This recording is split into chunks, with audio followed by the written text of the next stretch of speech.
We are at the penultimate race of the XCAL racing season for 2021, and the points have increased once again after last week at the Coliseum of Bristol Motor Speedway.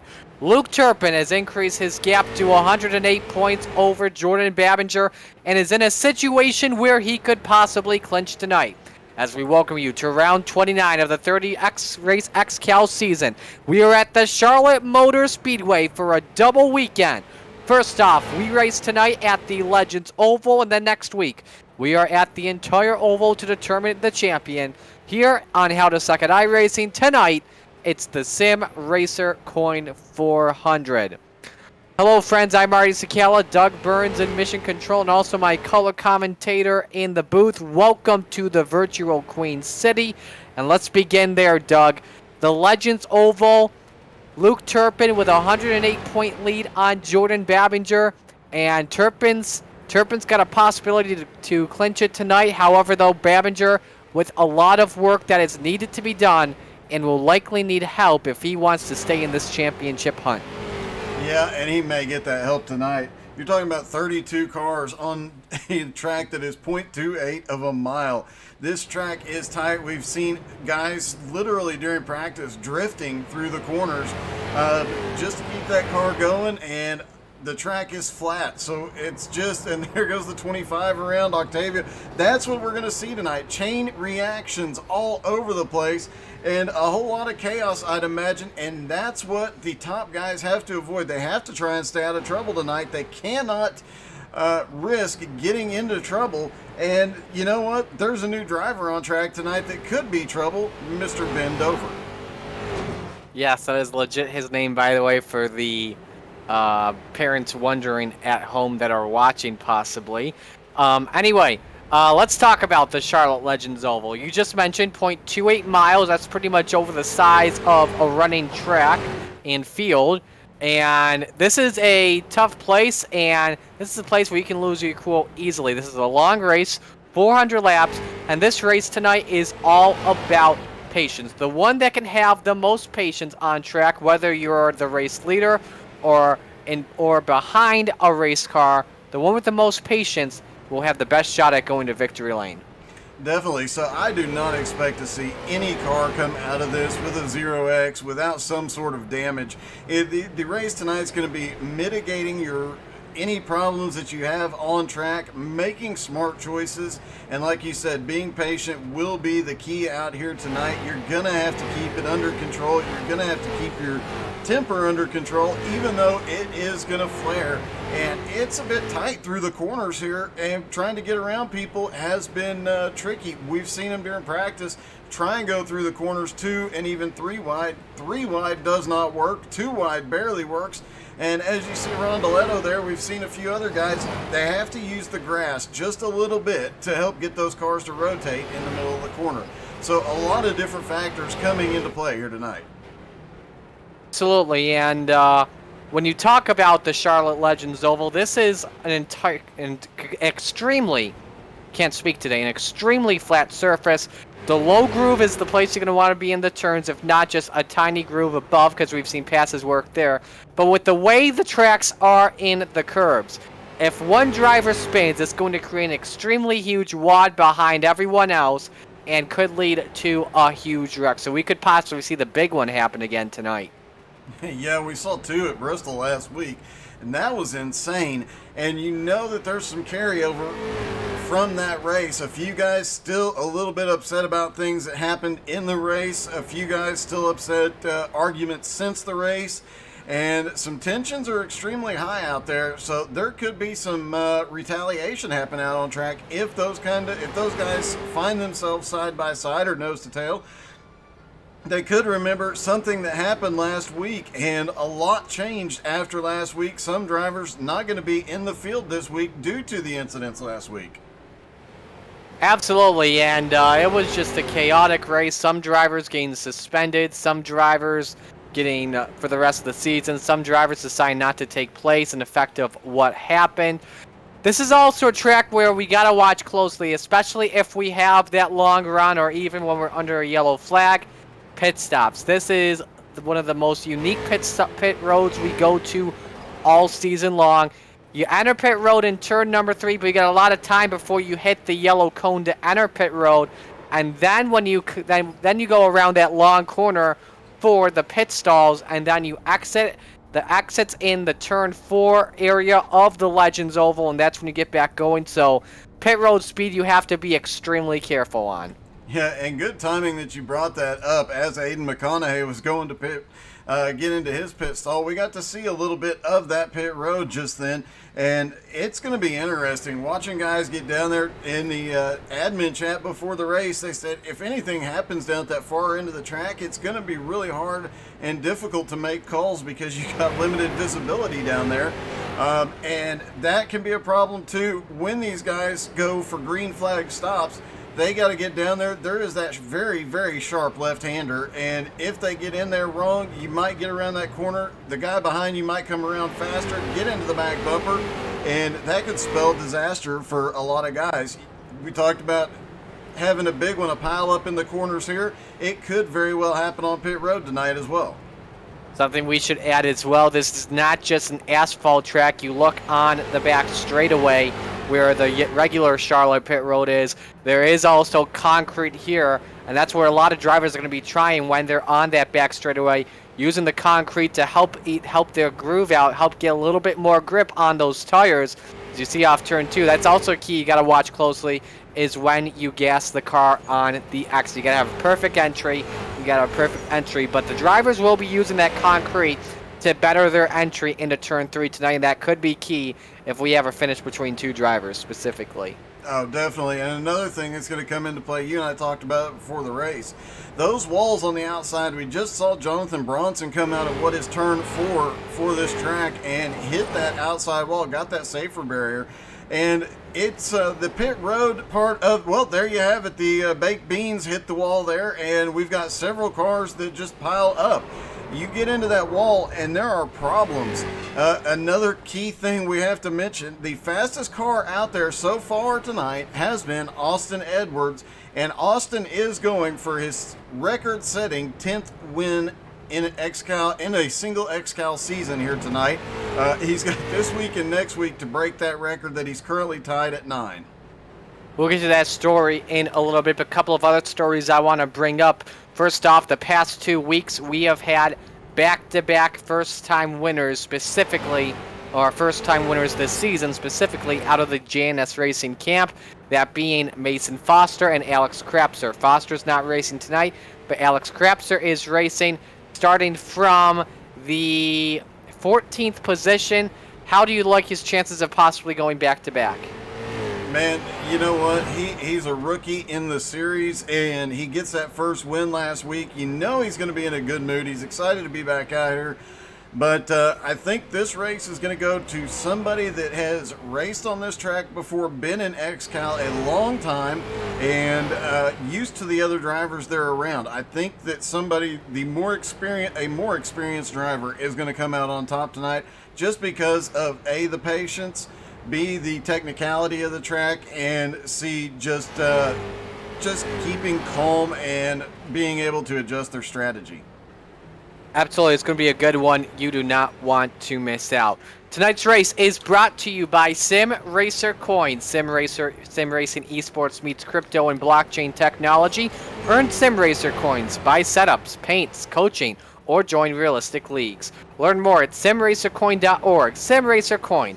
Racing is life. Final minute before we get ready to go to the green flag. Let's talk about the front row tonight. Luke Turpin versus Jonathan Bronson. Turpin is on the pole. That is his 7th pole of the season. And Jonathan Bronson starts in second. These two do not like each other. We learned that for real after the Lanier race a couple of weeks ago. Yeah, and you know something else that I just noticed that's going to come into play here? Green flag pit stops. Coming off of pit road, you're literally diving out onto the straightaway as guys are coming out of turn 4. That's going to play into that, and you know, if the opportunity presents itself, your enemy or the person you most dislike is coming off pit road, you're coming off that corner, you could easily get into somebody's quarter panel, not really hurt yourself, but send them into the grass, and it could cause a lot of chaos. So there's several opportunities for chaos, and there's several opportunities for wrecks out here tonight. I think this is going to get dicey and interesting to have those two up on the front row to begin. Absolutely. So warm-ups are officially finished, and with that being said, ladies and gentlemen, let's give you the starting lineup. Again, the front row being watched very closely between Luke Turpin and Jonathan Bronson. Row number 2, another row we should watch closely. Austin Edwards looking for his record-breaking win, and Kendrick Cryer, who's been very good this season, 1 win at USA. Row 3 is Patrick Sullivan and Benjamin Dover. Row 4, Sean Andrews and Kenny Tripp. Row 5, rounding out the top 10, is Blake Wynn and Zach Edwards, who had a good run last week at Bristol. Watch him closely. Row 6 is Gregorio Dorso and Octavio Rondeletto, teammates out of the O Racing camp. Row 7, also teammates Joe Campbell and Alex Krapser.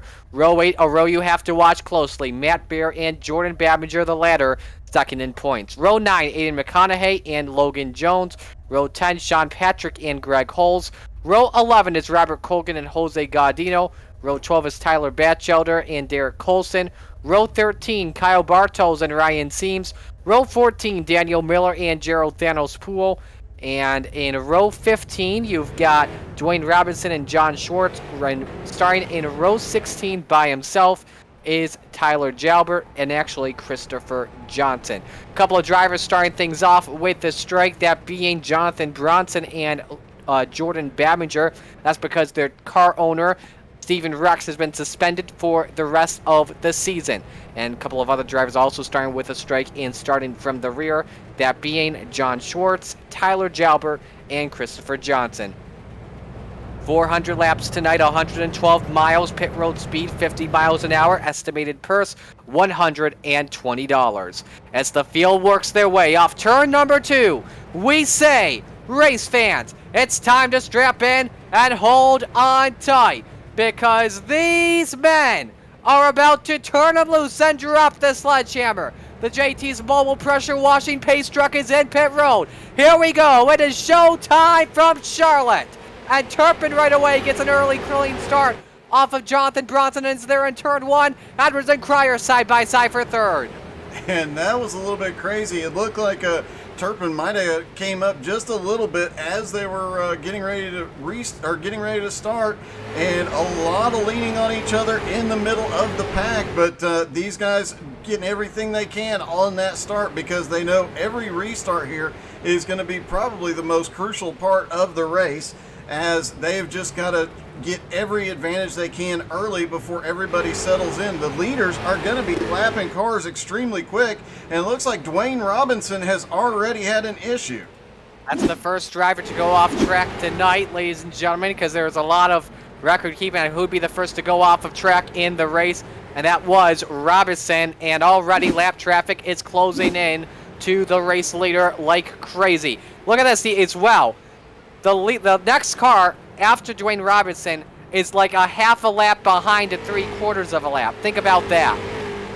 Yeah, it's these guys are just not going to be that far apart, and you know, we saw it at the Irwindale Interloop that once the race stayed green for more than a few laps, you end up with the lead lap drivers mixed in with the lap cars. Team orders, if you will come into play here tonight. If a teammate's going a lap down and a lead car needs a little bit of help to get a little gap, team orders could definitely come into play here tonight. That might be another story. Trouble behind in front. That's Gerald Poole that has gone around, keeps the car straight in the 9, and Thanos is not happy. This is like the Bristol night race.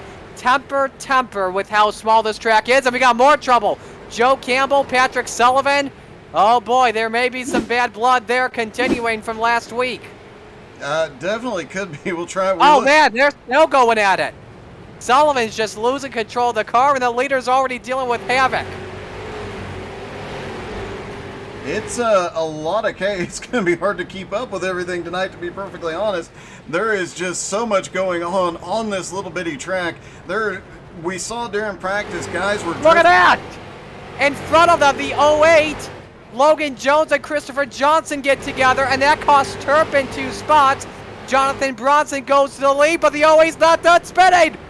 Oh, There was the drift we were just talking about. They're 3 wide coming down through there and get sorted out to 2 wide, thankfully. But Luke Turpin now back to second. Bronson now to the lead, and I guarantee you Bronson's not going to give that lead up to Turpin very easily here tonight. There could be a lot of, hey, we joked about the rattling of cages last week. I think we're going to see a lot of that this week.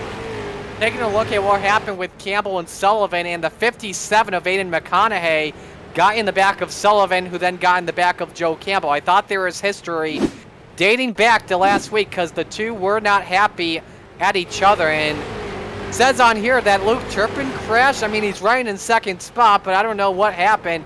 That's interesting, what would trigger that. And I think Turpin just got the grass for a moment. If somebody gets a 0x, Aaron Hellebush here lets it be. Oh, trouble in front of the leaders. The 82 goes around. That's Tyler Batchelder. And for the lead, Luke Turpin tried to get it. Stuck in a battle for second spot. And this is already getting crazy. We saw that, we did that replay of that big incident, and you saw there's, as soon as a car goes sideways, everybody's stacking up behind them. And you end up with 4 wide on the next section of straightaway, and a bunch of guys slowed down. Everybody has to be on top of their game.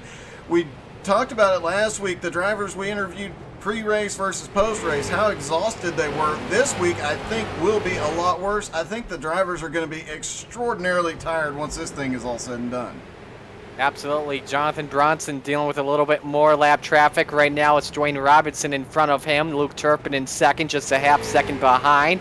Austin Evers is third. Kendrick Cryer right behind him in fourth position. And the 06 challenging for fourth position against Cryer. A little bit too wide. That's Benjamin Dover who takes away 4. And a crash, Tyler Jalbert in the 08. Oh, and it looks like the 78 Gregorio, I believe, is going around, coming out of 4. We've got cars all over. It's just carnage everywhere. We'll see if we can get a quick replay on Tyler Jalbert real quick. I just saw Christopher Johnson got in the back of him, and right now Jalbert's just riding around minding his own business. I think he's looking for that 062 right now. But this race is just turning into a WWE smash-up.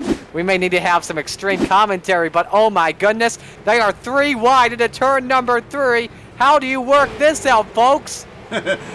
Somebody's getting the wall coming out of the turn. They didn't. I don't know how the 82 managed to stay off the wall there, but he just barely does, and now they get 2 wide. And, you know, it's crazy when you think that we're at Charlotte and they're doing 3 wide, something you don't see in cup cars a lot of the time on the front straightaway. But here you have these street stocks, and they are leaning on each other 3 wide, using the safer barrier just a little bit to get around. And I guarantee you, if we watch the right sides of these cars for a little bit, you'll be able to notice a difference by the end of the race. This race is pretty much XCAL's version of the WWE Royal Rumble, as... yeah, I guess that's all you can say about it. You know, I think that there was a quote from Talladega Nights that will perfectly describe what this race may turn into. Anarchy. Yeah, I think that's what it's going to end up being.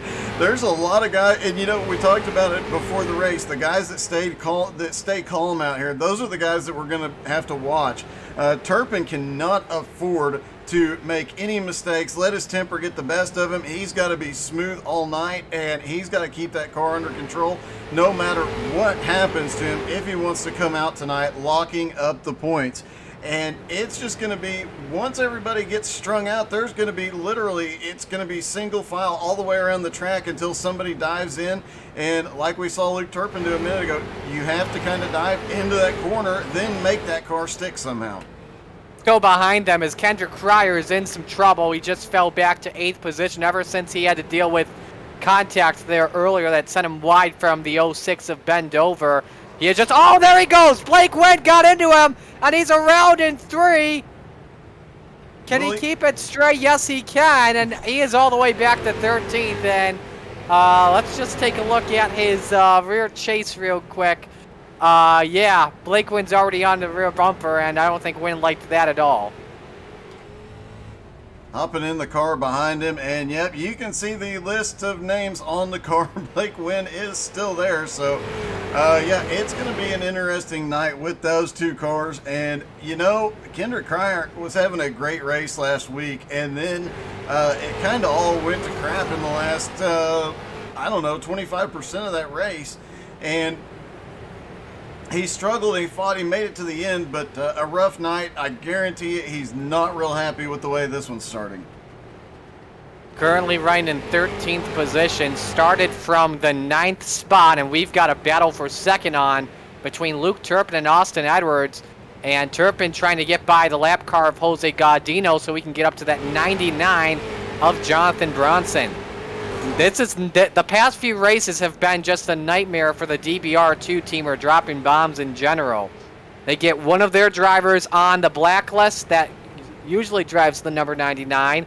The car owner of DBR2 gets suspended for the rest of the season for intentional contact, and now Jonathan Bronson has been left in the hands of the 99, who's been a fast driver all season long. Let's not discredit that. He's been very good. However, though, he just he gets a little over-aggressive in his head sometimes, and that usually leads to bad luck, and sometimes a little bit of tempers flaring. Yeah, and starting to see a little bit of that already. You know, he's been really aggressive early on. Now he's in lap traffic, and he's got the second place car of Luke Turpin right on his back bumper. But you know what? He has to remain patient if he wants to stay up there and stay at the front. That is going to be, I think, the key tonight. Another driver, we've talked about him and joked about him, and we will continue to do so, obviously, but Bendover is now up to 4th, and you know, he is the 6th. We mentioned this, we talked about this in pre-race. He's driving the 06, he started in 6th, and he is the 6th generation of Benjamin Dover. So interesting situation there with the 666 as well. Could he be problematic late in the race? And how about the guy behind him? Let's flip those 6s up on its axis and go to the 999 of Sean Andrews. This is a great run so far for him. Yeah, he's had a couple of good ones. You know, it's been hit and miss for him the last few weeks, but more hit than miss here lately, and he's been coming on strong the last part of the season. Mentioned it last week that we had some drivers that were always out front early in the season who have faded since the middle, and Sean Andrews is one of those that wasn't up front a lot early, but as the season's gone on, he's picked up a lot of speed, came into his own, and do expect to see him competing for a championship next season. He just has to find a little more consistency. I need to show something that we're going to be watching very closely throughout the night in turn number 2 as this long run develops, and we're seeing it right now. Marbles are developing on the X. Remember, a lot of drivers like to use those pit stalls as concrete to get better grip, and now marbles are showing up, which means if you get those marbles, you're going to lose a little bit of traction. That could be tough locking the brakes up going into turn 3. Yeah, it could come into play too. You know, if you have to get on the brakes, it might kick that back end around just a little bit. Late in a run, when the car's starting to tighten up, it might be something that helps, but it's so tricky to pull off something like that consistently that what you're more than likely going to end up with is getting into those marbles and your back end getting into the wall. Absolutely. Let's give you a championship update at the moment while we are at it. So Luke Turpin is currently in 2nd spot. Remember, he got the pole, so that's 5 bonus points. Led the lap, so that's 5 additional bonus points. So that would make it 10 bonus points at the moment. And I believe as well that he's got the fastest lap. So that'd be 15 bonus points currently Luke Turpin has at the moment. So you put 170 at 15, that gives you 185. Jordan Babinger in 12th position, that is 129. So if you do the math right in your head, do 185 minus 129. That's a 56-point gain for Luke Turpin. Remember, his magic number, I believe, is just around 86 or something. He could clinch the championship tonight. Yeah, it could come down to, you know, who survives the most. He has that little bit of an advantage. He had the little bit of an advantage of starting up front, but honestly, the only time that's going to be beneficial is on a restart, and I'm surprised we're almost 15 laps into this thing, and we have not seen a caution despite the chaos. So that could come into play quite a bit, because while he's in lap traffic all the way around the track under green. The restart, we saw that first 5 laps was just utter chaos for a few moments there. And being up front at the start, that is definitely going to pay off for him. I want to give credit to the lap cars right now that are the back markers. We've got 22 drivers of the 32 that started the race on the lead lap, and those that are like lapped down or becoming lapped, they are going to the high side, letting the leaders go by, especially in all of this lap traffic. Yeah, these guys are doing a really good job of keeping it clean now that everybody's kind of gotten single file for the moment. We're seeing passes here and there, but not over aggressive at the moment. So everybody's keeping Whoa! Gotta go, Kenny Tripp around in 1. Shouldn't be an issue with the leaders as he's in the grass. And oh my goodness, that's a scary merge from the helmet. Looks like Ryan Seams might have gotten off track in that situation too. Ryan Seams going off into turn 3 inside of Kenny Tripp. They touch in the middle of 3 and 4. Both of them get back on the gas, and oh, it looked like Tripp kicked the back end into the wall, and I don't know how everybody got past him. We'll take another look at Kenny Tripp going off there, because that was insane. He bounces off the wall, and somehow or another Schwartz completely misses him, and every car right there completely miss him. And that is a gutsy way to get back out on the track. That, I imagine there's a little bit of yelling. Double back straight away. Tyler Jalbert and Kendrick Cryer get into it, and there's the first yellow of the night. All right, let's see if we can unpack what happened. They're still backwards on pit road. That's Cryer simply got into Jalbert when Jalbert was trying to save it. He just hooked Cryer. Oh, he tried to avoid him go to the inside, and it looks like it was just one of those things. It looks like Robert Colgan got a piece of it as well. Definitely not what these guys wanted early on, because they're going to lose not only a bunch of time and possibly having to go to pits, but they're going to lose a lot of track position as well. And it is, we've seen every car that got turned around under green has lost at least 1 lap here. So, you know, everybody from 20th on back has already lost at least 1 lap. By the way, Tyler Jalbert is on the rear bumper of Kendrick Cryer, for those wondering at home. Now, pit stops are going to open up here in just a few moments. Jonathan Bronson is the race leader. We're going to take our first break of the evening. When we come back, it will be the restart. Stay with us here on How to Suck at iRacing.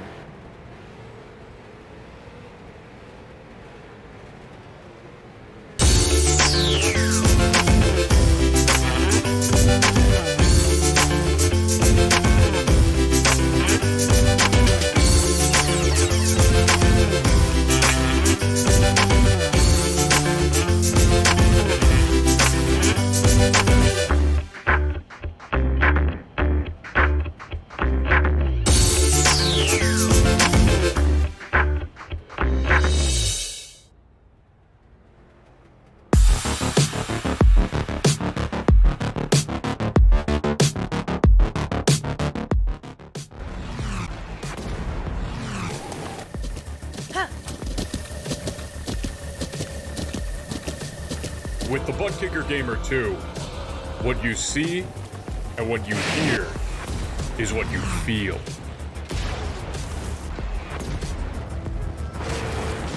Butt Kicker. The future is feeling.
Welcome back here to the Charlotte Legends Oval. Just to recap what happened.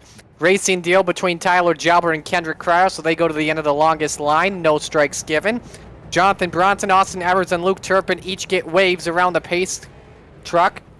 And now we get ready to go back to the green flag. Jonathan Schwartz, Sean Patrick, and Kenny Tripp, the only ones to stay out. They are the leaders. Schwartz, though, gets the right to fire first as we go back to green.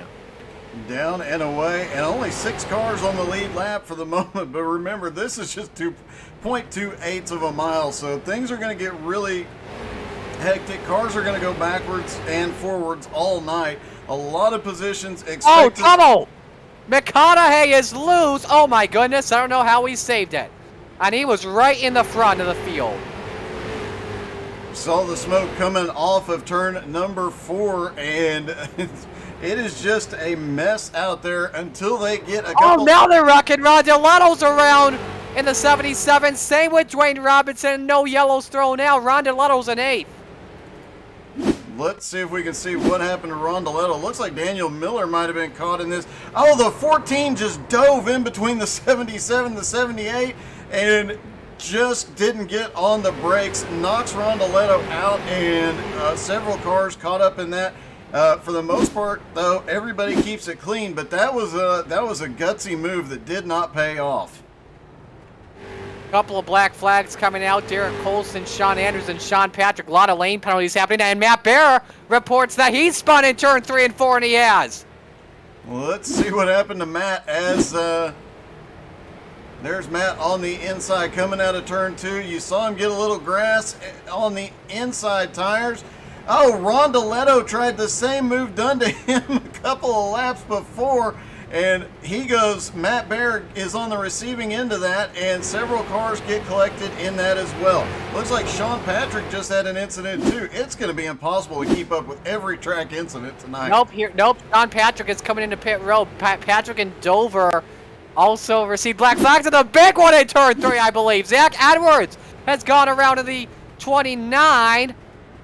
That is in turn number 3. He's waiting for the field to go by him. Let's see what happened to Zach. Yeah, we've got a couple guys having to come serve their penalties. And there you see him at the far end. Oh, Zach Edwards just gets yeeted into turn 3 by the 19. I believe it was Matt Bear. Just sent him off sideways into turn 3. That is one issue. You know, different setups, different braking points. That's going to come into play a lot tonight.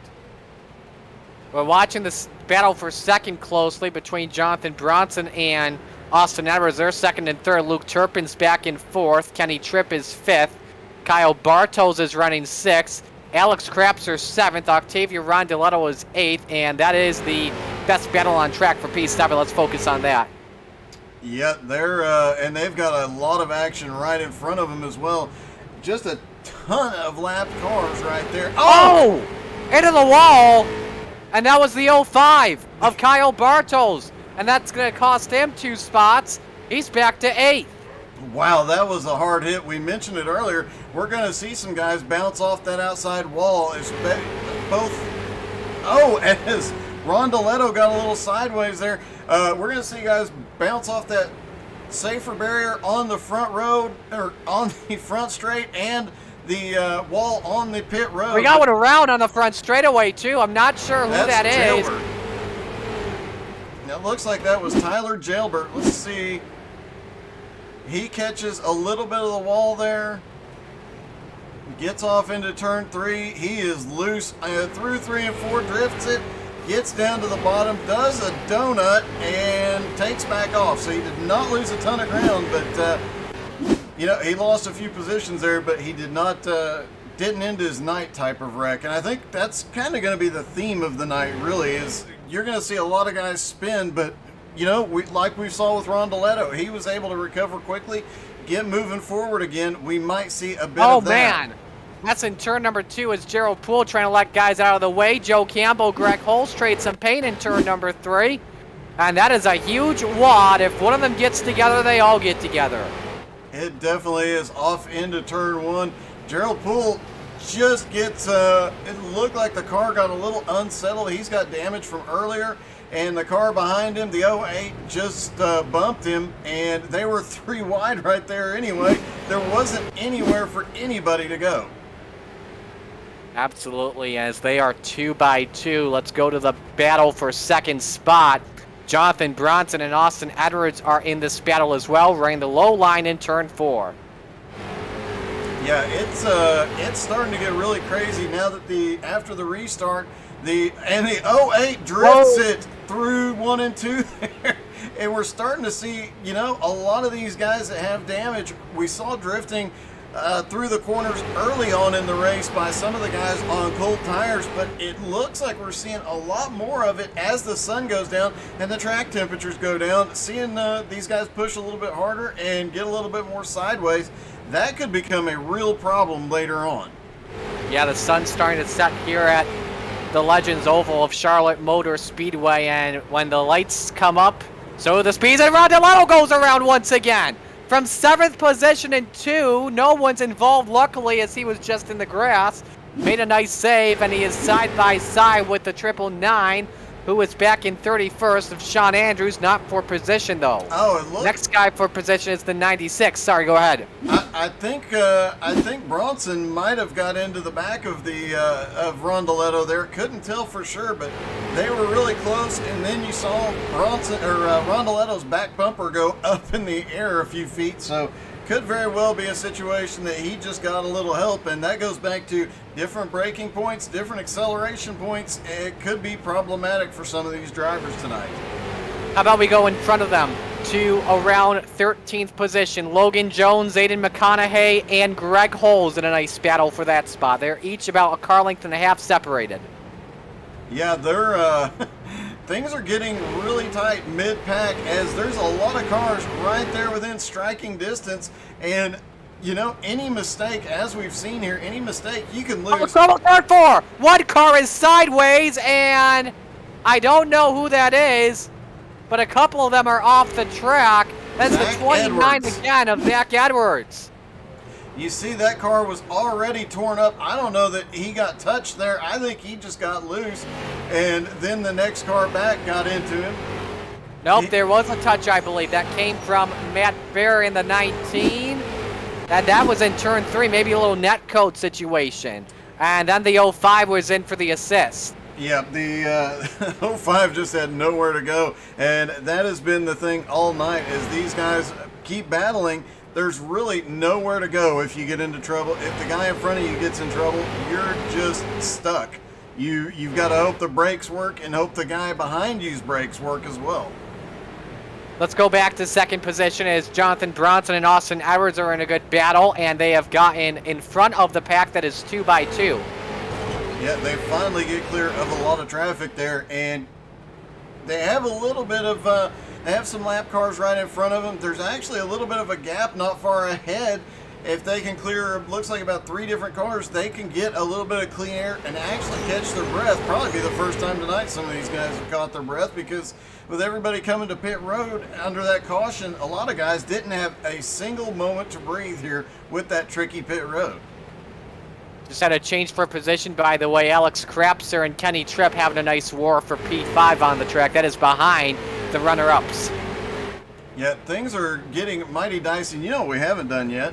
Let's find a car. Blake Wynn is back in this mess, and as he comes down the back straightaway, let's ride along for a lap or so with Blake Wynn as he comes in. You can see just how tight this track is, how little room they have to work with, and how quickly things could happen. If anything goes wrong in front of you here, you're just along for the ride if you can't if you don't have anywhere to go. Right now, Blake Wynn has nowhere to go. Currently running in the 8th position. Next car ahead of him would be Kenny Tripp, who was in 7th spot, and Jonathan Schwartz, by the way, he just pitted from the race lead, currently in 4th spot. Remember, he stayed out under the first caution flag. That gives the lead to Jonathan Bronson, and the battle is on for first. Yeah, Austin Edwards wants to get that record-breaking win here tonight. He wants that win bad, but Luke Turpin back there in 3rd, he wants to win tonight too. A win and a bad finish by Babinger could end the championship tonight. Turpin's already got 10 bonus points here tonight, so He's already well on his way to clinching that championship tonight, but time will tell if that plays out, and we'll just have to wait and see. But right now, he's in third place, and where is Babinger? He is back in 27th. Now, he did not get black flagged. I think maybe just pit stops just were not his best friend, and then the situation on where you were lined up for the restart just really cost him big time. So he is back in 27th position, and let's update this here. If Luke Turpin has the pole, the lead lap, and the fastest lap of the race, keep those 15 bonus points, so that would be 180. Oh, Babinger just went around in 3 and 4. Around in turn 4, this was the big thing. No mistakes from Babinger. Let's watch that again. We just were fortunate enough to be watching it, but he looks like the 78 was to the inside as they go down the back straightaway. Gets to the inside of him. Babinger tries to follow his line through, gets caught up, gets turned, and another car there to kind of give him a little bit of help, actually straighten him back out. But Babinger's night going from bad to worse, and I think as they run now, his championship hopes are over. As they run now, Luke Turpin is champ.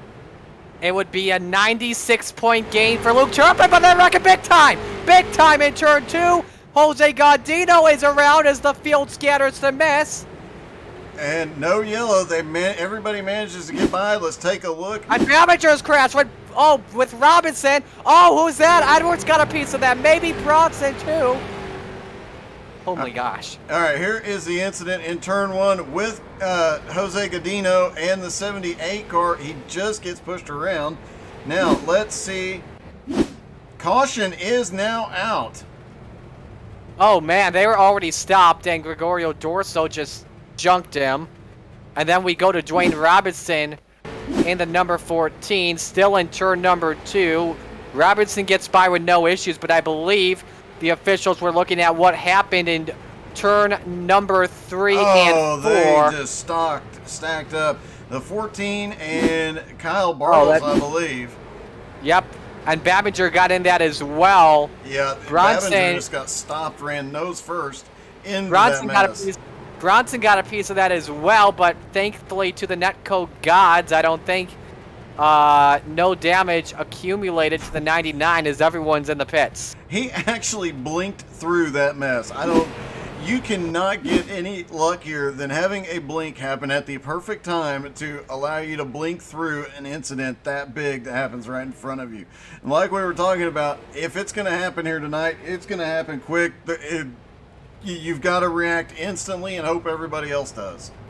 So we were looking at, I was calculating the points. 108 coming in, you add the 96-point gain that Turpin had. It would be a 204-point lead, so that would have meant that Luke Turpin was in a clinching scenario to win the championship. Here's the situation. Dwayne Robinson gets the black flag. That is his first strike of the evening.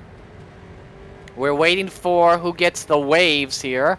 But right now, Austin Edwards is the race leader, and Gregorio Dorso and Matt Barron, second and third, have stayed out. The waves go to Alex Krapser, Octavio Rondeletto, and Jonathan Bronson.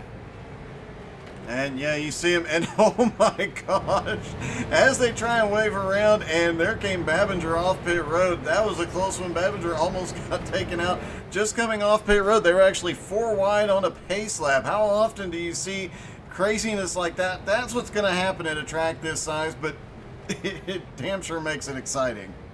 Charlotte Motor Speedway, you wanted the best, you got them for a breast. That is definitely a way to put it. It's worth mentioning, Austin Edwards did go to pit road on lap 66, and now in the... A lot of cars getting waved around, so that way Edwards could get into the proper position iRacing wants him in. Yep, it looks like actually he went on lap 101, so he went just a moment ago, and had one of the quickest pit stops out there. Probably did not take tires on this one, probably just topped off on fuel, but he is out in the lead, and as we mentioned, looking for that record-breaking 10th win here tonight. While we are at it, Tri-E Inc. builds walk-in coolers and freezers for grocery stores and big box stores in the southeastern United States, covering a geographical area from Florida to Texas to Virginia. They are an excellent source for installation, repair, and maintenance. Contact them at trieinc@gmail.com. So, now the field just all getting stacked up here off of turn 2, major checkup. Like I said, if one gets bumped, it leads to a major wad. Driver, this is an important track of Charlotte Legends Oval where you have to be sure you're checking your heads-up display like every second. Yeah, definitely so. And it looks like Austin Edwards might have some cars right in front of him on the restart. We'll have to see if any of these guys go past the pace car, but we've seen this a couple of times this season where just due to pit strategy and the way everybody came off pit road, we end up with lap down cars or tail end of the lead lap cars right in front of the leader. That could be a big story here in a bit as well. And while we're getting everybody lined out, make sure you hit the share button so your friends and family can come watch what is an exciting race. Absolutely. Let's take a look and see what you guys are saying. We're streaming on Twitch and YouTube tonight. We are not on Facebook. Johnny B saying on Twitch, that's some crazy racing it is. Jeremy Leto says, not all flat mine, front straight is banked, so there's a transition in 1 and 4. Well, guess what, Leto? I did the research. There is no banking at all. So, Aaron Mason says, how's it going? It's going pretty good. Thomas Myers, this is pretty funny. WWE match without me in it. Yeah, Thomas is actually a professional wrestler. And awesome, awesome comment from him. I've been laughing since he typed that one in. Anyway, I believe the pace truck's coming into pit road this time. Yes, lights are off. We are going green. Austin Edwards leads it. Gregorio Dorso in second. Matt Bear third. Luke Turpin fourth. Alex Krapser in fifth. On this restart, all single file as we go green. And that all single file took up 2/3 of the track. So Austin Edwards already in lap traffic and several lap cars right in front of him. He's got a ways to go to get back up to clean air, and by the time he gets there probably won't be any because there was so little space there that I'm guessing he's not going to have any time to breathe for a while. Got a black flag coming to a couple of other drivers. Tyler Jalbert, bend over, get black flagged. Same with Christopher Johnson. And just a lot of crazy stuff going on. This is kind of normal for Charlotte Legends Oval when you think about it. Going to be a lot of black flags. Yeah, it's interesting that bend over has been black flagged so many times. It's like he just can't get his button gear. Yeah, he quit. Did he? So, yeah, he did. So we won't really be dealing with him a lot. Christopher Johnson was also black flagged in that, so he is in pit road. Trying to find another good battle on the track. Closest one, let's go to 14th between Tyler Batchelder and Kenny Tripp. Batchelder filling in for Alex Gangler in the 82 this weekend and just had a nice drive off on Kenny Tripp. Tripp fading back just a little bit and Batchelder holding on to 14th. And you know what? It's probably good he came with the little bit of a worn out car there. Not sorry there, interrupt you. Babinger, my goodness, go to 27th position. You can see a very loose Jordan Babinger on your screen. Like his brakes, his tires are shot big time. I thought he was coming to pit road for a second. That car. Something is horribly, horribly wrong with that car. You saw him trying to get into turn 3, and when he got on the brakes, that car just started wobbling everywhere. Aiden McConaughey just went off track, but Babinger, this looks like the end of his championship hopes right here. Oh my goodness, he was nearly stopped. Yeah, he in turn 3 and 4. He just couldn't get the car to turn. He gets on the brakes, and it just seemed like it locked not only the brakes but the wheels. Everything just kind of stopped. Not sure what's broke on that car, but in XCAL there are no fast repairs, so these guys have to sit on pit road for manual repairs. And if it wasn't optional, I guarantee he didn't get it, and he's probably regretting that right now the way that car's driving. Gregorio Dorso, by the way, in the pit, so that moves Luke Turpin up to third, and he's got his teammate right in front of him, that being Matt Bear. And if I'm Matt Bear, I'd probably just let Luke Turpin go by just so he can try and clinch that championship, just to have a better shot?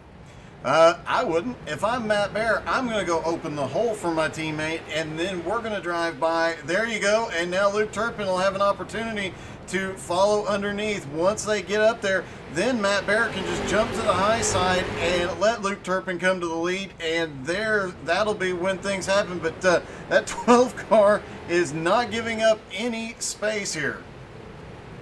Absolutely. By the way, keep this in mind. Luke Turpin just pitted. Matt Bear actually stayed out under that second yellow.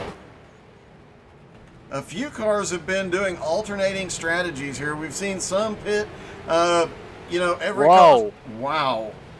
Kenny Tripp just blocked Matt Bear big time. Kenny Tripp, by the way, is 5 laps down, so he is not allowed to race against lap traffic. We'll see if race control notices that.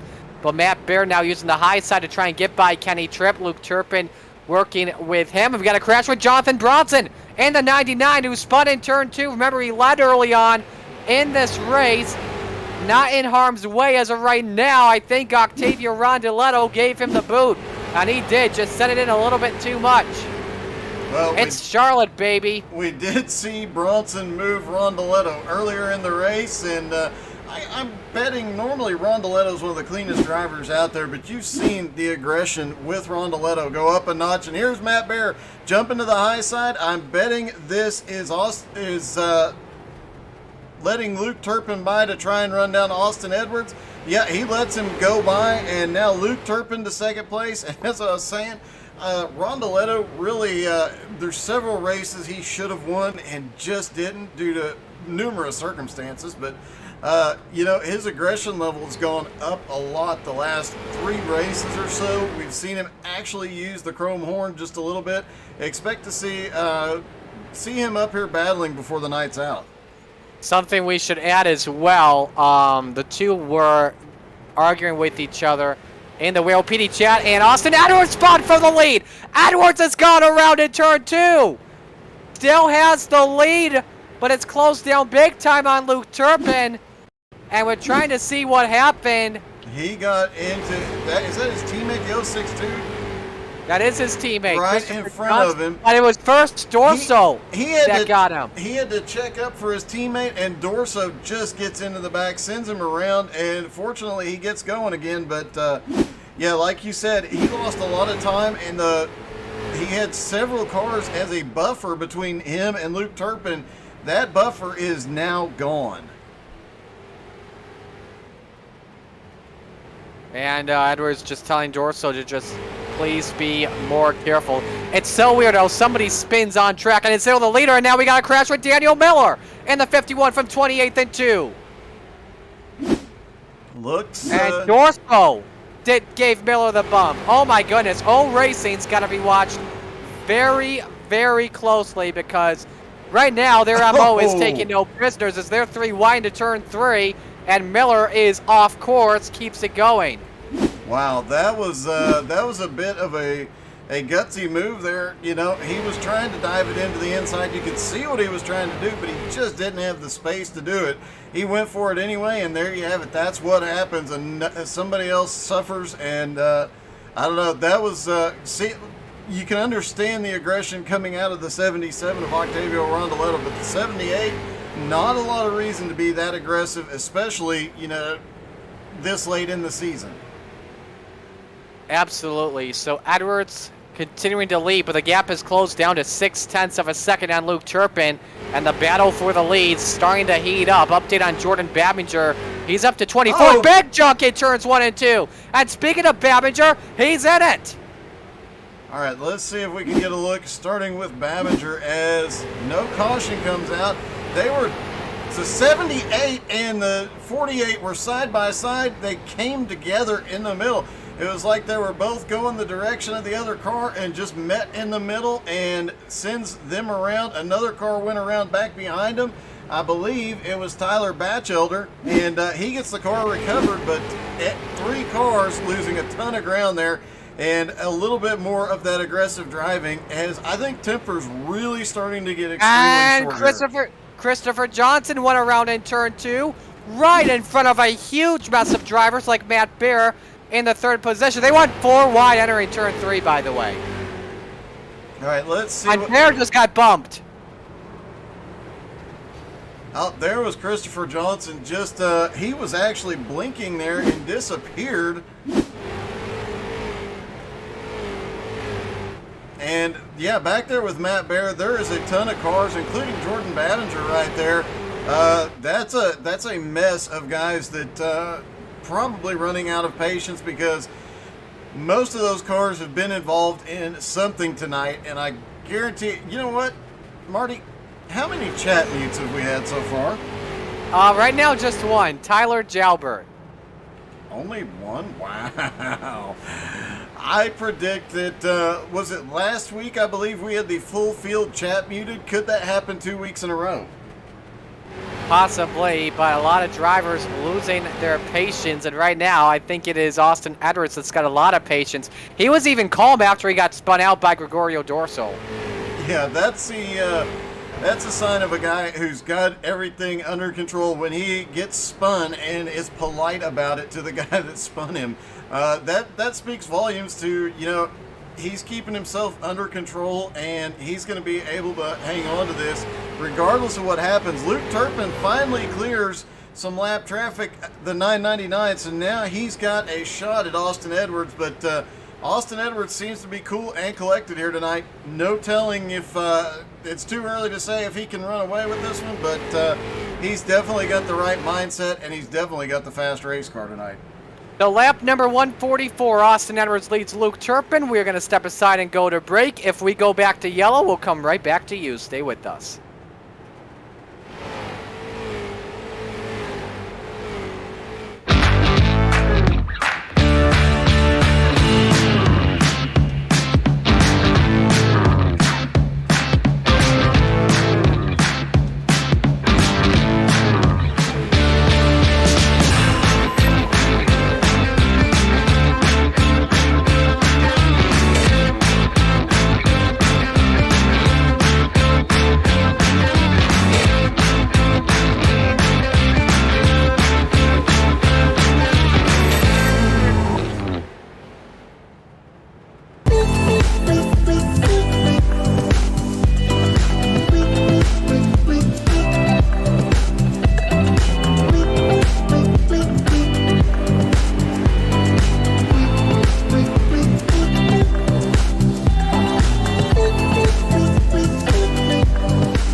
Welcome back to Charlotte Motor Speedway here. Austin Edwards continues to lead. We've got pit stops happening right now.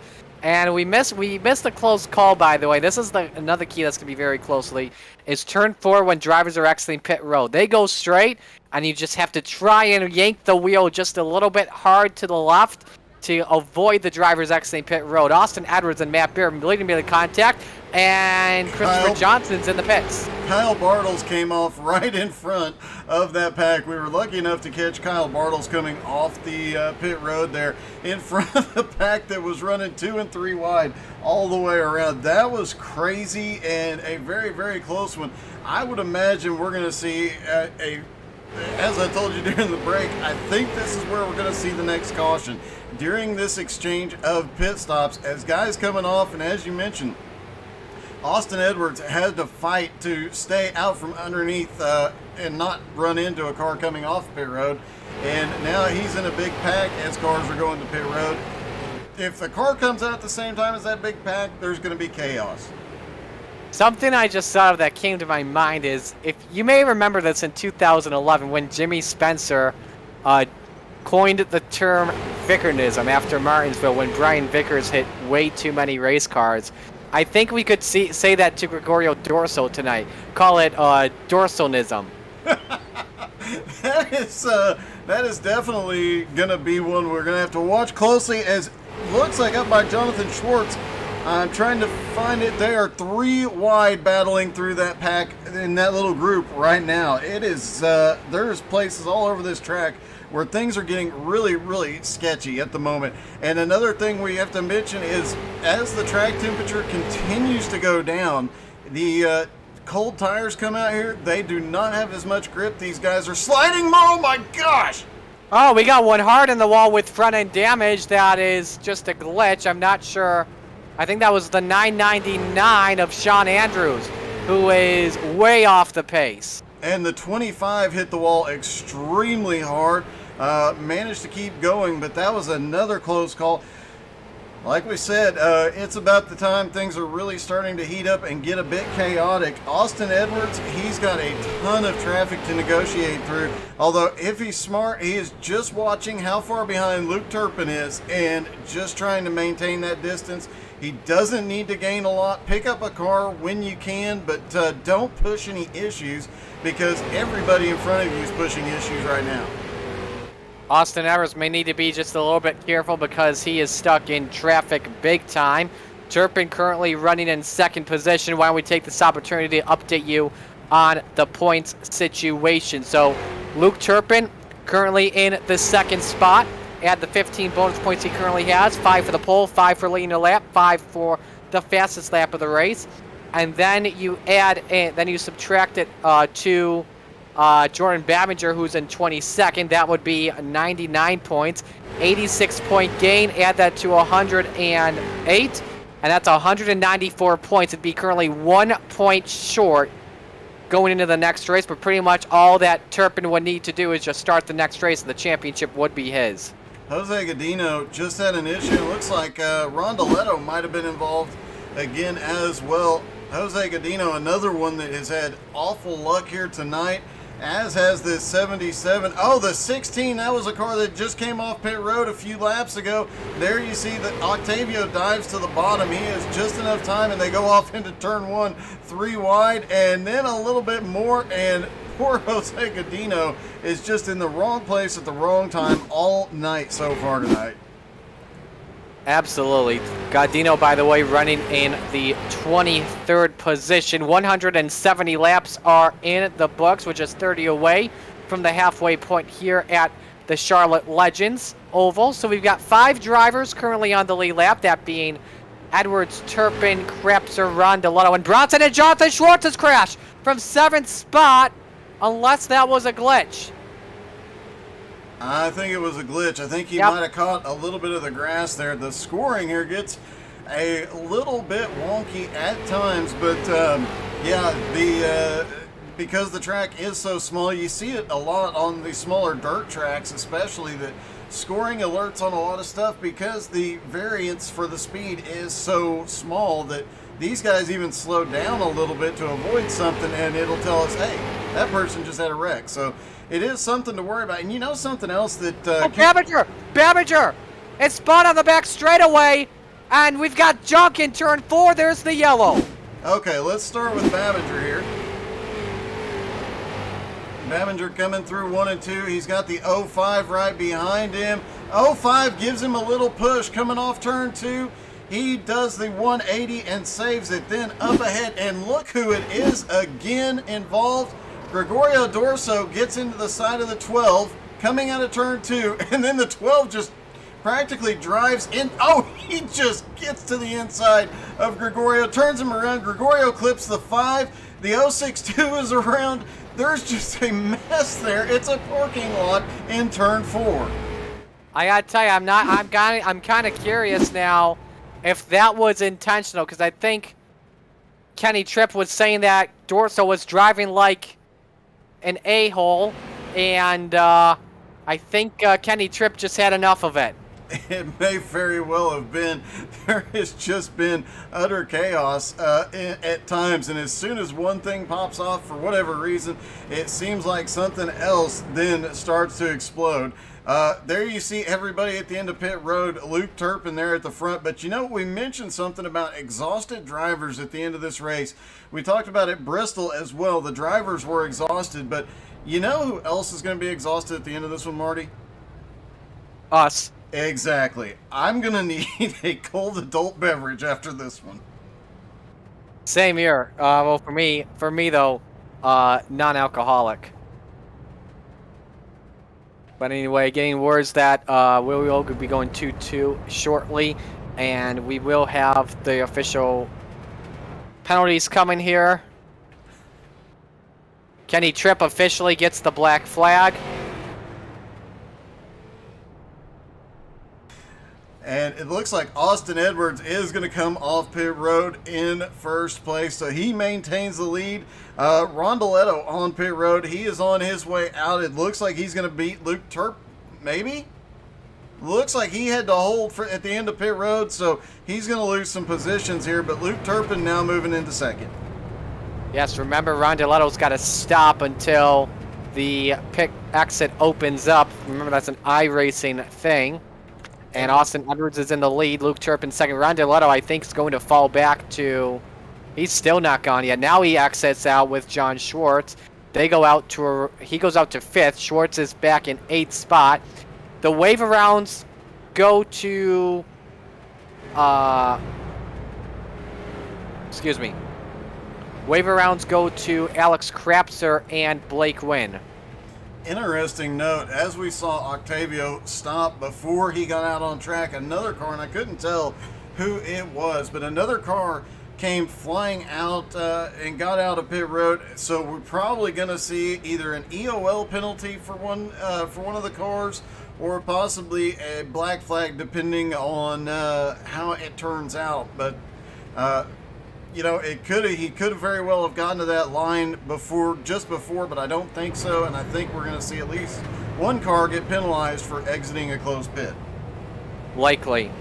Check out xcalracing.com/shop for all your XCal needs, from apparel, hats, towels, and more from all your favorite teams. Our newest categories include Wolfpack, American Days, and the legend, Whale PD. Speaking of Whale PD, the massive Whale PD 200, the biggest event in XCal history, around the corner. Beginning November 19th with the feature on November 23rd at 8 p.m. Winner will receive a Butt Kicker Gamer 2 and the share of a $2,500 purse. To learn more and sign up, head to xcalracing.com and click on MWP. Interesting note about that race. I know for a fact we're going to have drivers from the BRR League joining in that race. We're going to have drivers from the Outlaw League and the new league we broadcast last night, the Jones BS League. They're going to, sounds like they have a few drivers that are going to be hopping into it, so it'll be broadcast here with a lot of your favorite drivers in it. See if we are going green this time. We are not. Pace Truck still out on track. Pace Truck is in turn number 2. Austin Edwards is way out there, so it's always a little bit confusing on where the pace truck is and when you do go green, you know what I mean? Especially at a small track like the Legends Oval of Charlotte. It won't be an issue next week when we go around the 1.5 mile quad oval. Yeah, that'll be a lot of fun, and It'll almost be like racing in Daytona. These cars will be so tightly packed up all the way around, and it's going to come down to very much like the races we saw earlier in the season at Michigan. We're going to see a lot of close, tight pack racing and probably a few big wrecks, but it's going to be almost as exciting as this, but for a totally different reason. And it looks like Austin Edwards is starting in first, but he is starting mid-pack. Absolutely. So Edwards is the leader. Second spot actually is Alex Krapser. And Krapser almost 5 seconds back, and did expect I know that JNS at JNS2 and all their affiliated teams were saying they were going to have a great race here tonight, and Krapser up there in second place. Getting ready to go back to green with Austin Edwards as the race leader, and we are green. Big lead on Alex Krapser. We're going to try and find the closest battle on track. It's for 9th between Ryan Seams and Jonathan Bronson on this restart. And yet they're nose to... the Daniel 51. Miller! Daniel Miller gets way loose out of 2, manages to save it with a little bit of help, I believe, from the 25, helping getting him straightened out. My goodness. That was... I don't know what the 51's thinking at all on that restart situation. Cold tires, the pressures aren't up. If I'm Miller right now, I'd think about maybe logging off. We've got a warning issued to the 82 of Tyler Batchelder as Edwards continues to lead by 3.4 seconds. A fast lap coming from Alex Krapser, and Christopher Johnson is in the pits and blinking. Oh, that's not a good situation for him. You know, we've seen a couple of guys blink throughout the race. Bronson got very lucky. Oh my goodness. Who was that? Was that Matt Bear that got so loose off of turn 2 right in front of the leader? If you're Austin Edwards, that is not what you want to see happening, especially since Austin's kind of looking to the outside of Matt Bear right now, but right on his back bumper. Now he might have a shot to the inside here, and he needs to get around Matt Bear at least until Matt gets some heat in those tires. I see why Matt Bear keeps getting loose. He's getting his left sides in the grass a little bit too early before those tires are heated up. Matt Bear, by the way, let's mention this. He last pitted on lap 148, so he stayed out on that cycle of pit stops under the yellow flag. Let's go back to that battle for position with Seams and Bronson. Still a 96 car of Alex Krapser separating them, but now Krapser to the inside. That will help out Bronson big time. Yep, and maybe not. Yep, Bronson dives it in there under the 25. And that is how we've seen a lot of passes here tonight, but we've seen a lot of stuff go wrong with that dive bomb move. Although, you know, it's one of only about 2 ways you're going to be able to easily, quickly make a pass. It's either the bump and run, or it's the dive in there and hope it sticks. And now look at Alex Krapser. They're in second place. He's not going anywhere for a while, and he's got Jordan Babinger right in front of him. You know Babinger's pretty much out of this championship at this point, but you don't want to be the guy that causes the end to his championship hopes. So Krapser's making the smart move right here. Babinger currently in the 23rd position. Giving an update on that in a little bit with a championship situation. Gregorio Dorso in the wall, just trying to let drivers go by as much as he can. But Krapser just has to be really careful at the moment with all the traffic he is in. 3.5 seconds behind Austin Edwards. Let's try and find another good battle on track. I think that's the only battle we got. Ryan Seams, Jonathan Bronson. Yeah, there is a lot of separation between drivers right now. There's some battles for... Oh my goodness. You gotta be kidding me. Gregorio Dorso just dumped Jordan Babinger. The 78 needs to be parked for the rest of the season. That's absolute crap. Absolute crap. And he just got disqualified. Thank goodness. He was hitting the wall down the back straightaway. Looks like he might have gotten dumped the last time by in 1 and 2. Watching this replay here, regardless, that 78 needs to be DQ'd for the rest of the season. I don't care who he is. That's just absolute crap. And I think the entire field would agree with me on that. Oh, he definitely, yep, there it is. It took him about 3 laps to get back to the 48, and then he just flat dumped him. And now being pulled out of the race, second week in a row that we've actually seen a situation, a retaliation. And you know what? We've gone how many? 29 races, and we've only had 2 intentional situations like that. Of course, it's 2 weeks in a row. Tempers are flaring, but you got to think, all the short tracks they've ran this season, all the close battles, all the aggravation, to only have that happen twice really speaks to the professionalism of 40 drivers out here that are generally 40 drivers, 32 tonight due to pit road limitations, but it speaks volumes to everybody in the league that they have only had 2 of these incidents. So Babinger still in 22nd somehow, some way. We are on lap number 200, and lap 200 brought to you by K2 Sauce, the only official sauce of XCAL Racing. It's an everything sauce, from barbecues to steak to ketchup and more, all in one. The only sauce you'll ever need, also available in hot and coming soon, Southern style. We are also on the second half of the race, so if you want more Higgins the XCAL Superfan outside the halfway point, introducing Higgins the XCAL Spotter Pack. Over 500 messages of Higgins that can be used in any iRacing event, and it's available now. To order your copy, PayPal $20 to president@xcalracing.com with note hashtag Where's Higgins. The Spotter Pack is rated R in everything the title implies, and use the clues hidden within the Spotter Pack to determine where Higgins was during his absence. First correct submission was an XCAL Racing t-shirt. Doug, before we go to break, let's take a look at the How to Suck at iRacing weekly schedule. Tomorrow night is the end of the Outlaw season, Cup Series season, as well as the end of their limited late model season. Thursday night, we have the John Paul Jr. Huntington's Disease charity race. The winner of that race will get a button box. And the biggest donor for the week gets a button box as well. Made by Crazy Vet Fan, plus some special interviews Thursday night in addition to that. Then Friday night, of course, the HTSAI Friday Fun Series will be goofing off. Saturday night, BRR Truck Series. Sunday night, the BRR Cup Series returns, followed by the Fast and Fun ARCA Series.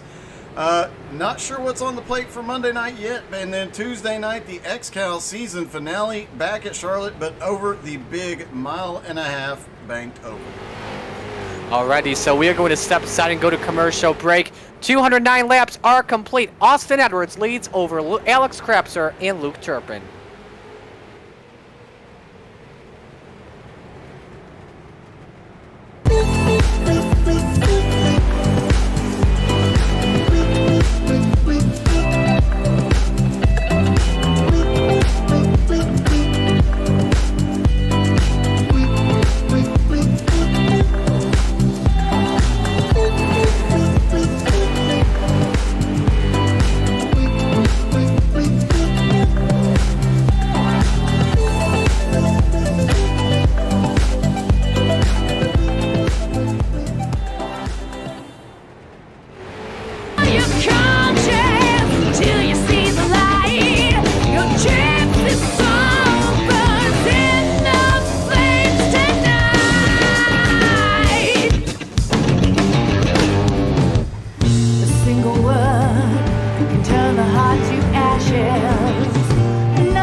Back here at the Charlotte Legends Oval, 221 laps go up on the board right now with Austin Edwards in the race leader. If you just joined us, by the way, you missed possibly the championship battle ending possibly for Jordan Babinger, as Gregorio Dorso had enough of Jordan Babinger and absolutely tattooed him into turn 1, or cold cocked him into turn number 1. I would like to take this opportunity to call out the 78 driver, the driver of the 78, Gregorio Dorso. I know I've been saying a lot of that was crap, but I am going to put my vote in as the senior admin of XCAL that you be blacklisted. I'm not afraid to call anyone out on this broadcast, and I'm absolutely going to request that you be blacklisted after tonight.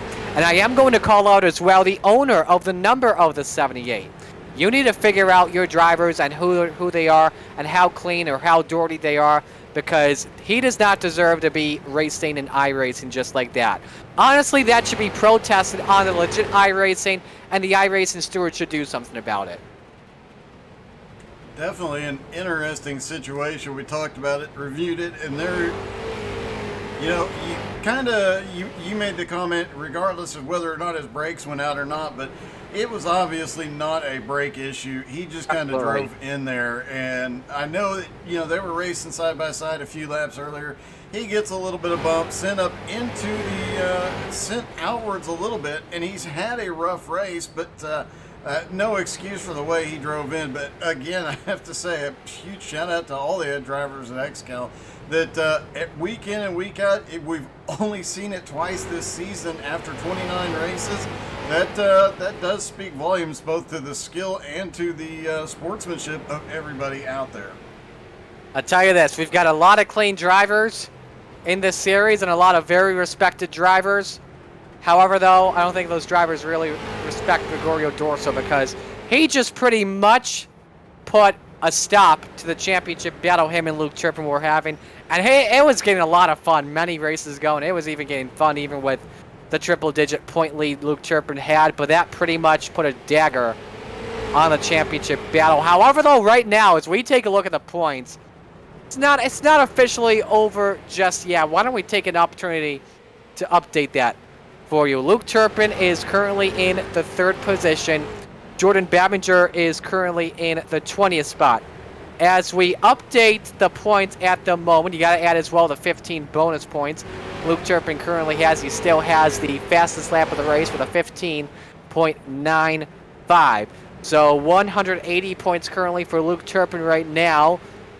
And then for Jordan Babinger, he's got 105. That'd be a 75-point increase. So that would put the points lead right now for Luke Turpin at 183 points at the moment.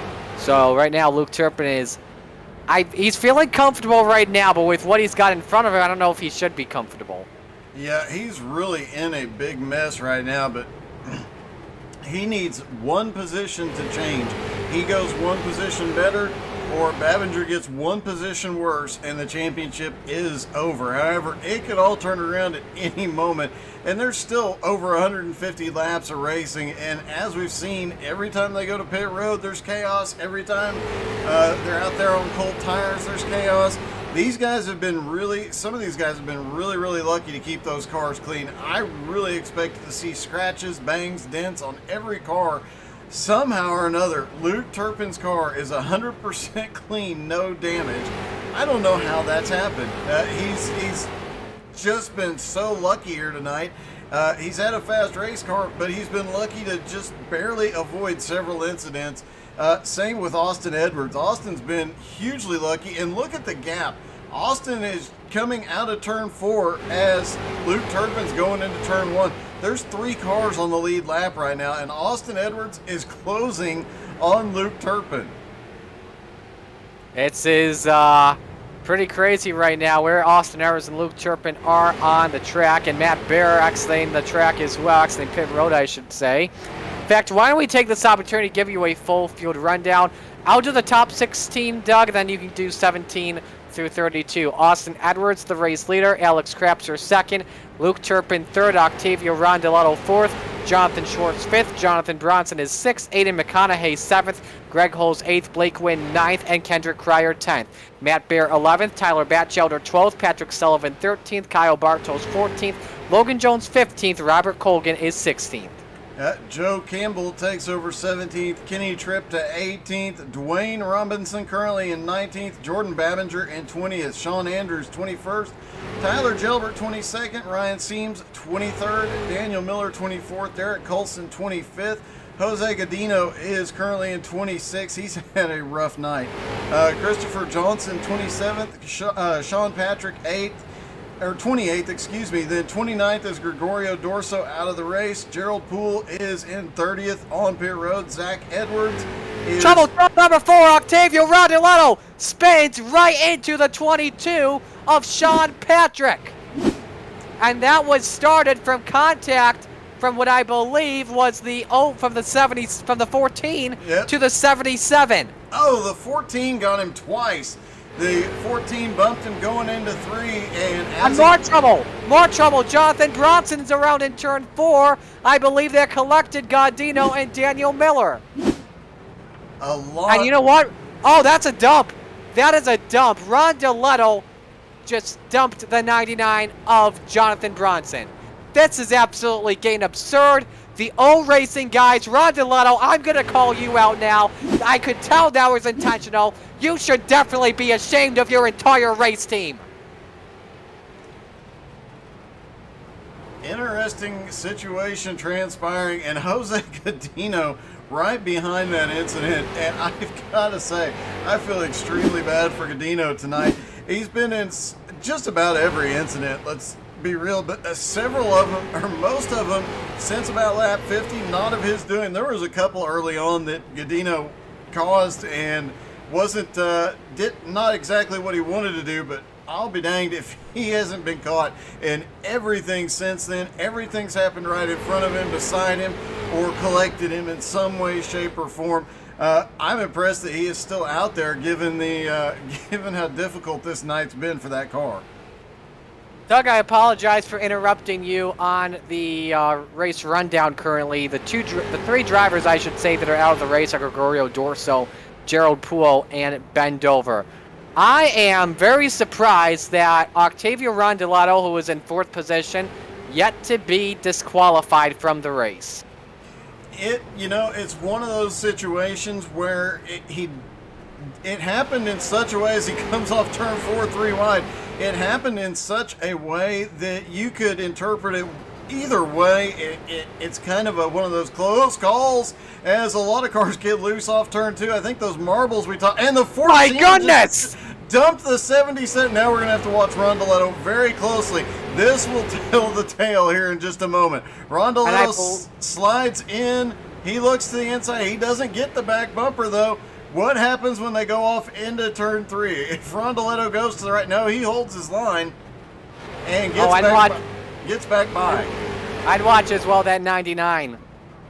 And you know what? Mike Joyce said it once in a 2014 Cup race. Race car drivers, oh, trouble, Joe Campbell. It's around with the 25. That's Ryan Seams and the 999 of Sean Andrews. Off into turn 3, Joe Campbell drifts up a little bit coming off 4. Oh, he gets way loose, collects the 25, and the 25 collects the 999. Campbell simply lost control of the car. Man, you could that's tell a tough break. You could tell he was struggling coming up off the turn there. He had to move up, and the 99 just moved the 77 over. I was gonna say, race car drivers have longer memories than elephants, and watch Rondeletto closely here. He's haunting the back bumper, but he's not done anything yet. All over the back bumper, but he's not moved him yet. Expect to see that story continue to play out as the night goes on. Rondeletto now to the outside, and he's actually going to lose a little bit of ground there. It gets a little loose off 4, but interesting situation starting to play out. We said tempers were going to be an issue here tonight as well, and patience. Obviously, several drivers starting to lose some patience.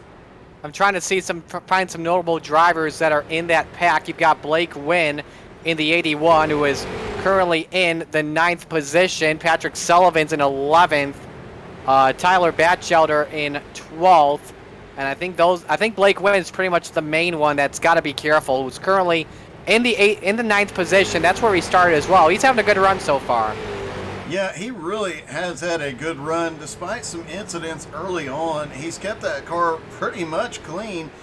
He's had a couple of close calls, but a couple of really, really good saves, and he's just kept that car out of the wall, out of trouble, and that seems to be, and then as soon as I say something about him keeping it out of the wall, what does he do? He gets in the wall. You're a jinx. Doug, you're a jinx. I'm not saying anything else the rest of the night. And we've got cars coming off. The 999 comes off right next to Blake Wynn. Sean Andrews got to be very careful. Got to be even more careful now that his tires are cold, pressures are low, starting to get up to temp.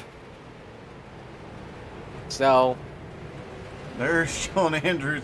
And, you know, he got a little bit of the wall trying to look at the car. Doesn't look too bad. He did get a little bit of the wall there, but nothing significant, no heavy damage to that car.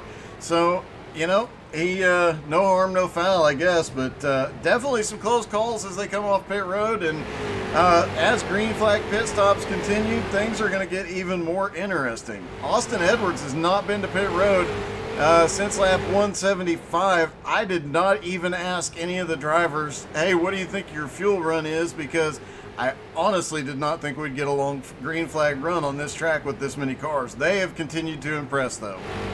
same here. Austin Edwards leads with under 140 laps to go at Charlotte. We're going to take a break. Stay with us. It's the Sim Racer Coin 400.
Back here at the Charlotte Motor Speedway as pit stops are happening. Austin Edwards is in. That is your race leader.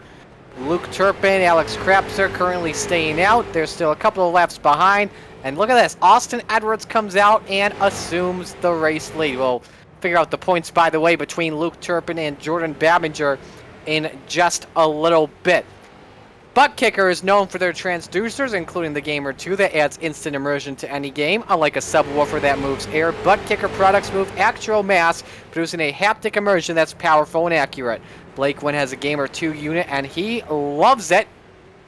And we've got trouble, by the way, with Sean Andrews, I believe, in the 999. That's in turn number 4, Doug. Let's see what happened there. Yeah. Oh, the 14 had spun on the back straightaway there. Right before that, the 999. Oh, he gets a tap from the 82, gets sent around, and oh, he gets the 12 as he tries to donut out of that. But the 12 manages to hold on to it. But Wow. 999 is another one that's had a rough race, just been caught in everything, yet he is still stayed in the fight and done a great job recovering every time he gets caught in something. So huge shout out to him. He's currently in 24th, sticking it out. That car has been beaten, banged, walled, doored, everything but upside down. Real quick, continuing the live read for Butt Kicker. Use code XCAL20, all one word, to save 20% now through the end of the year at www.thebuttkicker.com. The 29 is spun off the track. That is Zach Edwards, who was running in, trying to find him, 31st. And we've got Batchelder that has crashed in 17th. That's in 1. Several incidents here. Looking at Zach, looks like he was bouncing off of Matt Bear coming down the front straightaway. I don't know if there was something going on there beforehand. Let's see what happened with Batchelder. Oh my goodness. Watch the replay on Zach Edwards. Matt Bear just dumped him. And it looks like the 77 might have gotten a little bit of Batchelder there too. It looked like a racing incident because it looked like they were actually, it might have been a net code because it looked like there was a little bit of a gap between them. I couldn't tell with Zach. It looked like he had actually been bouncing off Matt Bear down the front straightaway. So it's kind of hard to fault Matt Bear for anything he might have done there. But it was an interesting situation, to say the least. Admins probably are going to have their, we joked about it last week about protests after Bristol. Yeah. I think this one's going to be a little bit worse. I think the smart move for the admins would just be to assume everybody protested everybody else, except for Austin Edwards didn't protest anybody.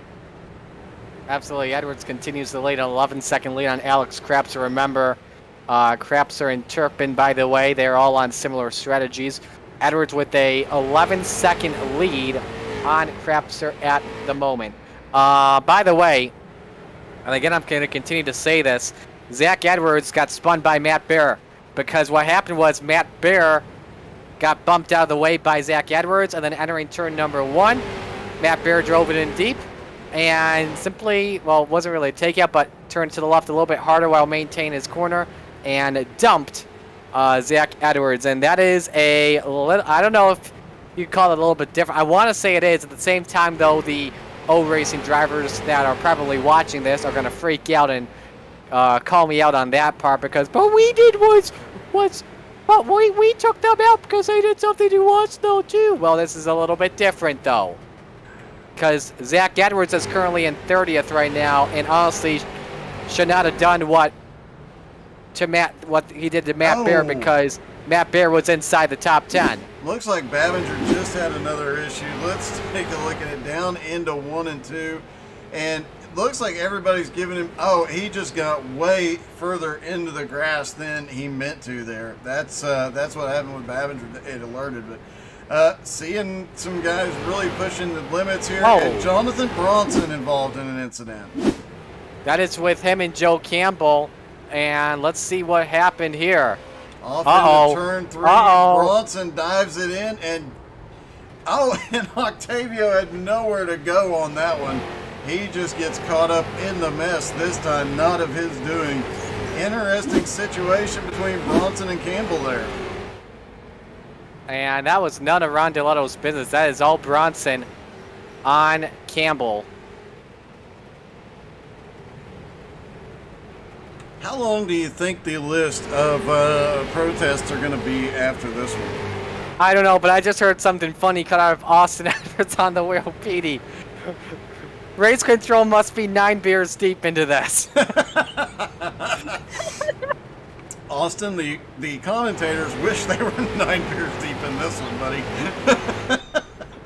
Austin cracks me up. He's the joke of the night. And I guess it's worth checking to see, have we had any update on chat mutes? Yes, we have had a bunch. Octavio Rondeletto has chat disabled. Sean Patrick was disabled. I already mentioned Tyler Jalbert already. So only those 2. Wow. I am legit shocked that so few have been chat muted so far. Absolutely. There's not really a battle going on for a position specifically, but you do see behind the leader, Kenny Tripp and Aiden McConaughey. That's not for a position. McConaughey is currently in 8th position, and Kenny Tripp is 17th. Also been a rough night for the helmet, too. Yeah. Kenny Tripp really has just been, I think he's bounced off of just about everybody tonight, or been bounced off of everybody tonight. He's had a really rough go of it, and the fact that he's stayed where he has in the top 15, it's been a decent run that he's been able to hold on to that. Did you see that move by Aiden McConaughey under Austin Edwards? That's a gutsy move under the leader.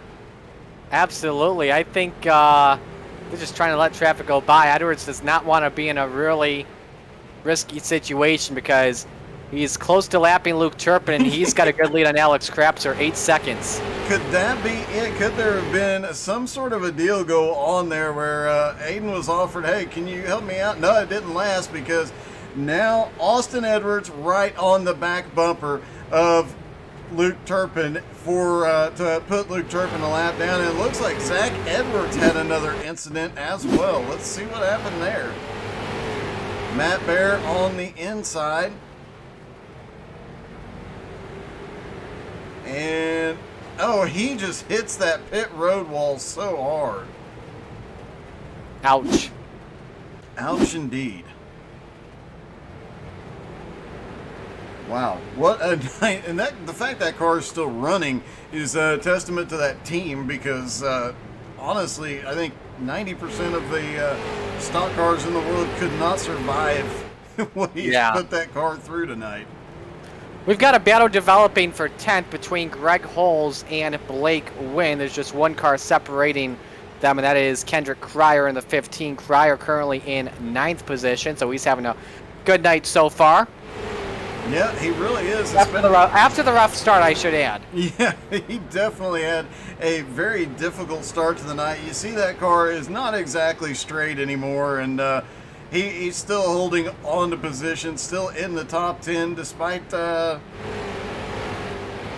might be because that car's probably about 6 inches skinnier now. Yeah, probably. Black flag has just been given to Christopher Johnson for blinking a lot on the track. Remember, not a strike if it's an internet issue. Jonathan Schwartz just had an incident. And that could be a blinking issue on the 01 because he's had that before in the past. Yeah, let's see. Yep, he is starting to blink as well. Bamager also starting to blink. Not sure if this is an iRacing thing, but this has been a normal thing, though, in the past for the drivers. However, though, in weeks before, this hasn't really been an issue to them. No, there has been a few noted glitches this week. Oh, it's getting sketchy up there with Babinger.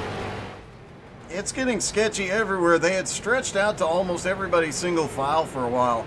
And as pit stops cycled through, everybody coming up off of pit road, everybody started being side by side again, and everybody's going for any position they can get. And man, we got a car loose. Who was that Holtz just got? Jose Gaudino in the 20, I want to say, and it was. It was. You gotta feel bad for Gaudino here tonight. Absolutely, right in 26th. It's gone from bad to worse. Greg Holes just yeeted him into one. I mean, it didn't look like an intentional. It looked like Gaudino is trying to play it a little bit safe there, and gets into one. Whoa! Gets sent out. Look at Babinger on the outside, just missing that. Yeah, that was a close call for the 48 for sure.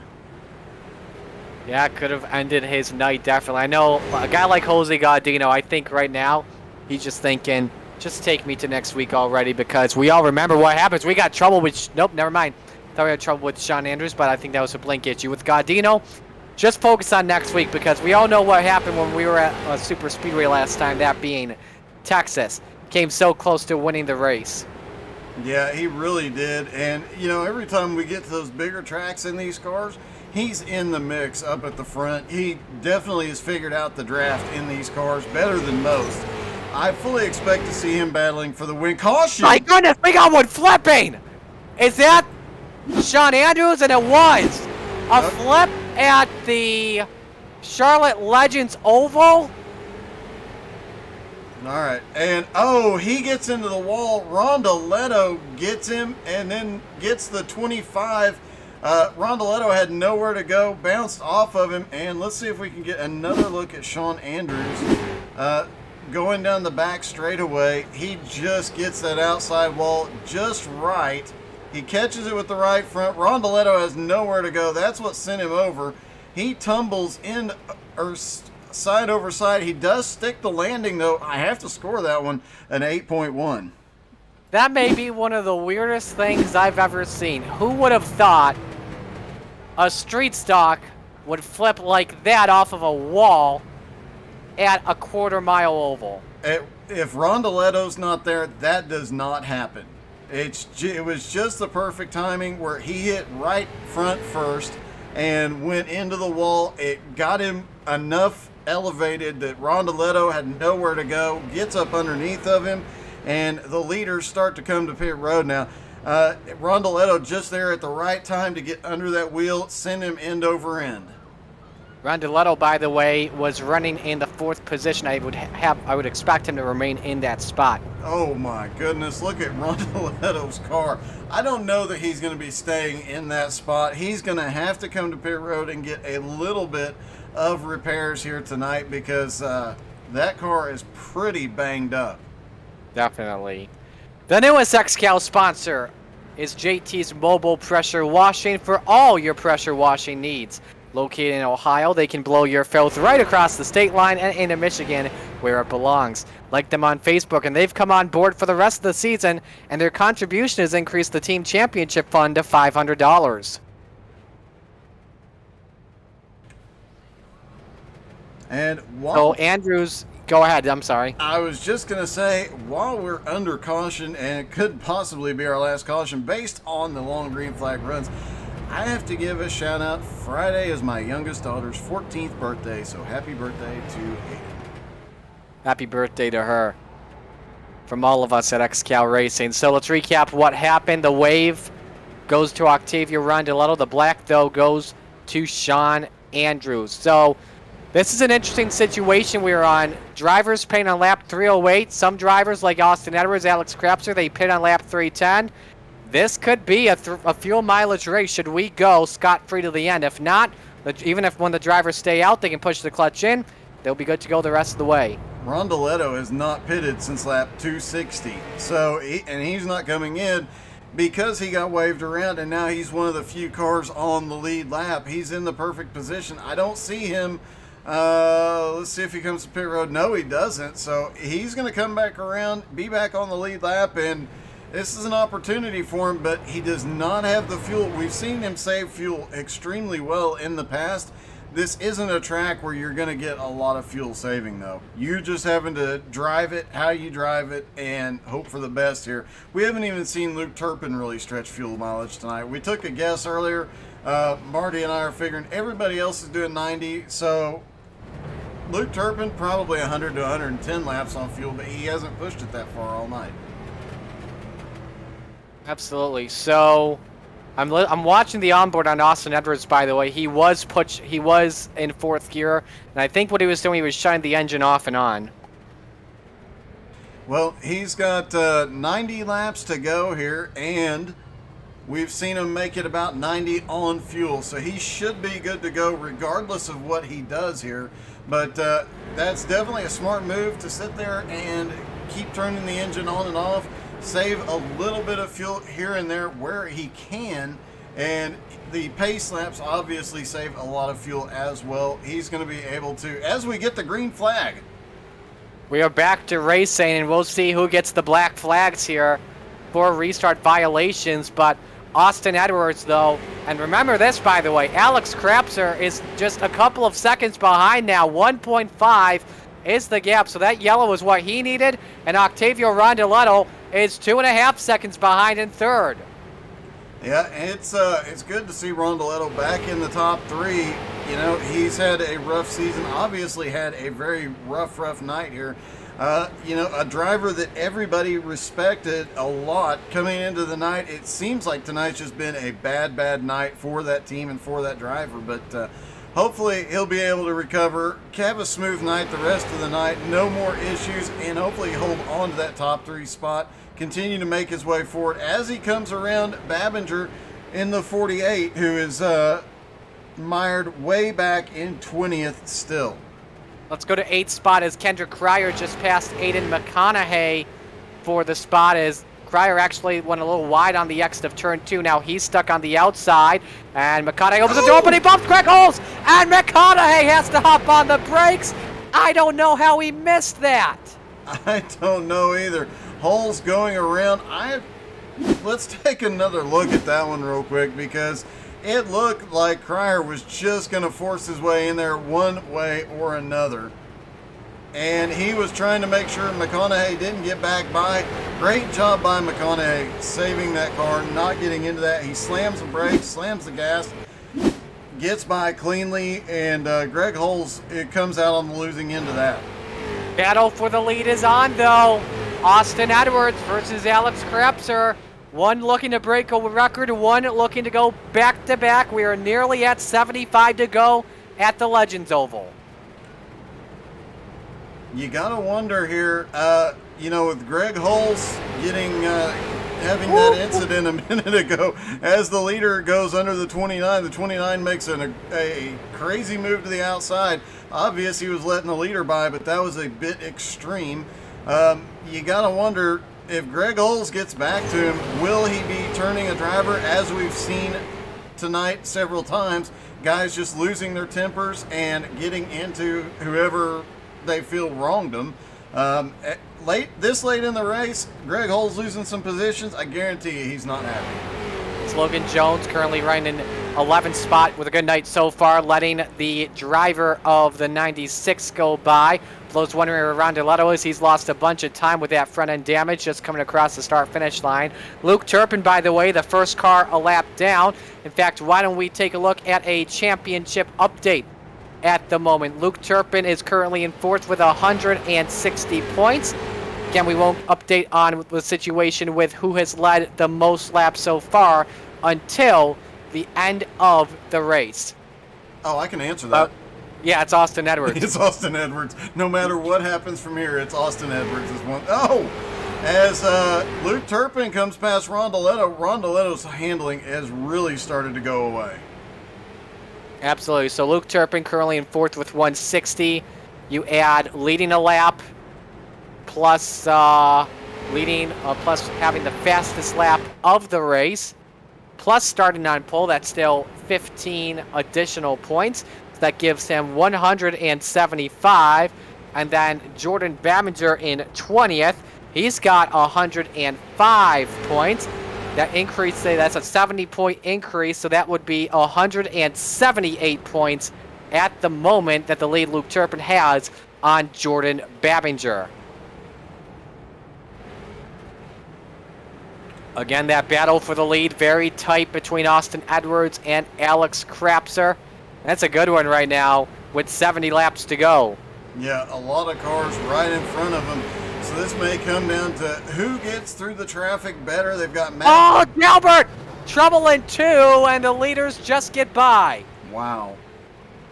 Jalbert, good improvement from the start, currently in 22nd spot. But this has been a rough night for that Bush's Beans 08. Yeah, Aiden McConaughey got into him a little off 4. They started beating and banging through 1 and 2. The 82 gets into him, and it just is a mess from there. The leaders just barely escape by. The 29 almost gets right into the back of him.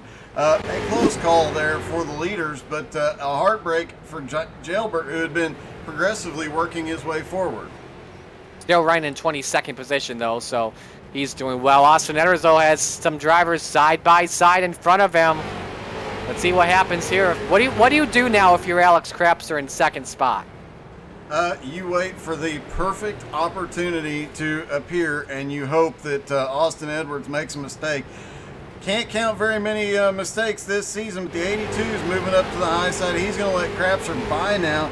So now it's all on Crapser. He knows that Austin Edwards has got a lap car in front of him. He's got to come off of either turn 2 or turn 4, get the nose to the inside of Austin Edwards, and then send it into the next turn, either 1 or 3, and just hold on. And like we've seen that dive bomb pass used so many times, either that or if it comes down to 5 to go, once the cautions are off, all bets are off.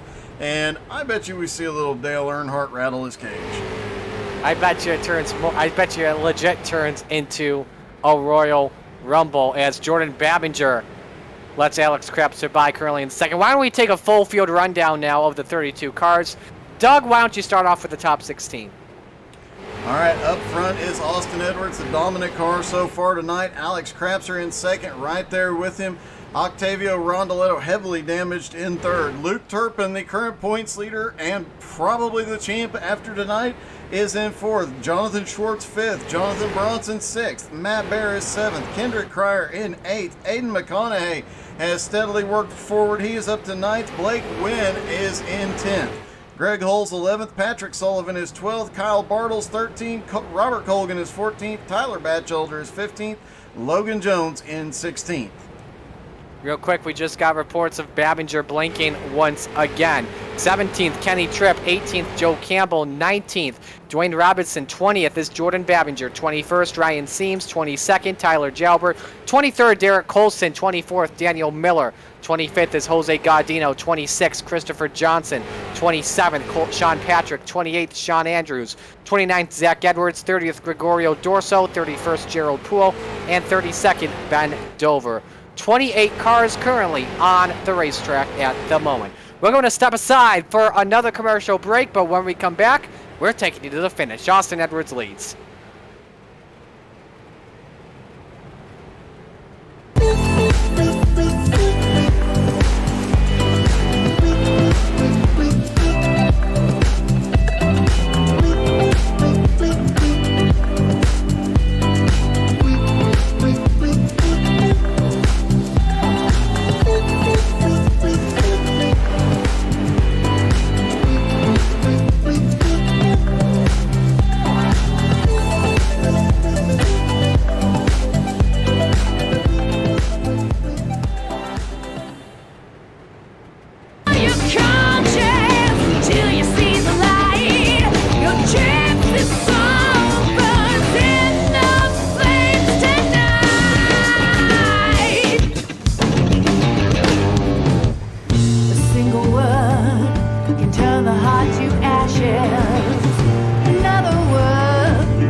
Butt Kicker Gamer 2, what you see and what you hear is what you feel.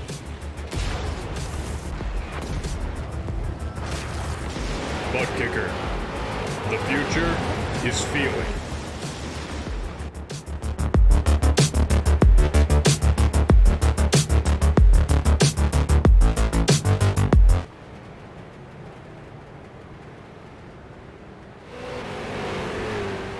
"45 laps to go, and the battle for the lead still heating up between Austin Edwards and Alex Krapser."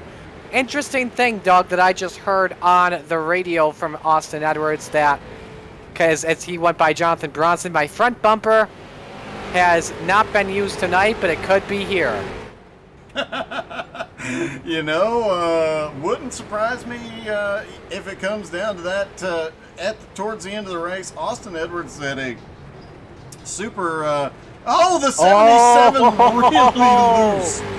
Right in front of the leader. Oh, that car has been ailing badly. He is now back to 5th and losing a lot of ground. He has not been to pit road either. No, he went to pit road just a few laps ago, so he's actually holding on to the top 5 spot for the moment. He might make it to the end in 5th place, but Rondeletto, that car has gone away dramatically. Meanwhile, Austin Edwards, once he clears the 16, he's got the 77 ahead as Kendrick Cryer's coming off pit road back behind. An interesting race so far. By the way, real quick, next week we are at the Charlotte Motor Speedway season finale. Don't miss that. We're live at 7:20 on How to Suck at iRacing. On Twitch is guaranteed. Facebook, we're not sure yet. Stay tuned for an update next week on the How to Suck at iRacing Discord. That's probably the best place where you can get updates there. But Austin Edwards continuing to lead, looking for a record-breaking 10th win for most wins in a season in XCAL competition. Yeah, and you know, up until about 20 laps ago, well, really up until that last caution, he pretty well had this thing in the bag, but now Alex Krapser is right there with him. And Krapser gets that first win at Bristol last week. He is definitely hungry for a second win here tonight, and definitely shows. He's staying right there just over half a second behind him, closes on him. It looks like Krapser has the better entry, and Austin Edwards has better corner exit, but I do believe Krapser is closing in, and he's got to try and get to Austin Edwards before they run out of that clean air right in front of Austin. That is his best chance to get around Austin, is when there's no other lap cars around. Let's go to 15th position as Robert Colgan, Logan Jones have a good battle on their hand. Half second separates between them. But remember, it's a big block twisted chassis alliance, so I don't think Logan Jones really is going to race Robert Colgan at all. No, we're definitely not. I'm sure if he feels he has the faster car, he might ask to move. But I don't think we're going to see the bumper move here, or the dive bomb move, because they are affiliated. And yeah, they're just trying to keep it clean right now. Both of those cars actually fairly clean given the circumstances of the night.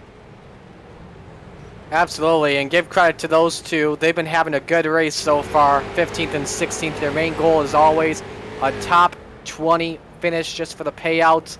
And right now, good day so far. Oh, Aiden McConaughey! Oh, McConaughey!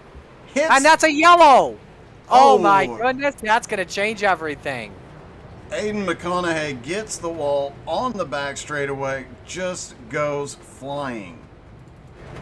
Let's take a look and see what happened off of turn number 2. Right over the Yeah. 29. Bounces off that wall. The 29 is, the 15 is right there. I think that was Rondeletto. It was that went through there, and oh my goodness, what a hard hit for McConaughey. That car, he had been bouncing off that back straightaway wall. We had talked about it a few minutes ago. He had been off that wall several times in the last few laps, and suddenly he just gets into it a little too hard, and that might end his night right here. This also benefits Austin Edwards, who was and Alex Krapser, who last pitted at lap 310. They're going to be good to go on fuel now. I think, yeah, absolutely. Remember, they last pitted on lap 310, 90 lap pit window. All they just have to do is just coast on this yellow, and they will be good to go here. And remember when I said earlier on in the broadcast, Vicarnism? I think we can officially call the term Rondelettonism. Well, he has definitely both had bad luck tonight and caused a little bad luck tonight. As we watch Austin Edwards pace around, it looks like Luke Turpin, Jonathan Schwartz, and actually Rondeletto should be the 3 cars that get waved around here. We'll check in just a moment. Couple sponsors we want to give shout-outs to. Jeff Young from Megadeth has a new project out called Tenderford Gin, and they've got a couple of singles out like Gypsy Soul. Like them on Facebook at Tenderford Gin. Check out their music on YouTube. More Polish Pottery, a Midwest gift shop and distribution center for Polish pottery stoneware. Guests can shop our vast selection of Polish pottery, one of the largest in the Midwest and the largest selection in Illinois. We sell only quality one Polish pottery stoneware at our retail warehouse style store. Their pottery is handmade in Blosowek, Poland. Whether you're beginning or adding to your pottery collection, More Polish Pottery strives to find the next great addition from thousands of pieces available. Visit us during our regular hours at 8953 Jericho Road in Big Rock, Illinois, or online at morepolishpottery.com, 10 years and running. Yep. So let's update you on what happened there. Aiden McConaughey gets the black flag. Luke Turpin, John Schwartz, Octavio Rondeletto waved around the pace car. And the field is double file. We haven't seen this since the first yellow. Well, the second yellow, I believe. We haven't seen it in about 250 laps, that's for sure. And yeah, getting the field back double file, it's definitely going to make, it's going to give the leaders a little bit more time before they get back into lap traffic. That is a plus, but the double file restart could lead to more chaos, and that could be problematic. You know, yeah, go ahead. I was going to say, there's a couple of drivers, because of the smaller field size, because of the smaller pit road size, Beerline not here tonight, and Ben Dover already out of the race. A little bit heartbreaking we didn't get to make more jokes tonight. 25 laps to go when we go back to green, and that's going to be like in about a couple of minutes. Austin Edwards and Alex Krebs are first and second in row one. Then in the back, single file, Luke Turpin is third. Those are the 3 drivers on the lead lap that likely have a chance to win it all. Let's see what happens as we get ready to go back to green. 25 laps to go. Edwards the right to fire first, and he powers away and clears Krebser into turn 1. Yeah, Luke Turpin 6 seconds back. I don't think he's in contention unless they get a really quick caution here. Remember, after 10 to go, no more wave rounds. At 5 to go, no more cautions, and they're 3 wide into turn 3 in the middle of the pack. They're 3 wide off Kendrick Cryer in the middle. Matt Bear is on the inside of Cryer and Gaudino. This may not end out well. Gaudino pulls out behind, so luckily that does end out well for right now. Krebser now 3/4 of a second behind Austin Edwards. We're trying to find...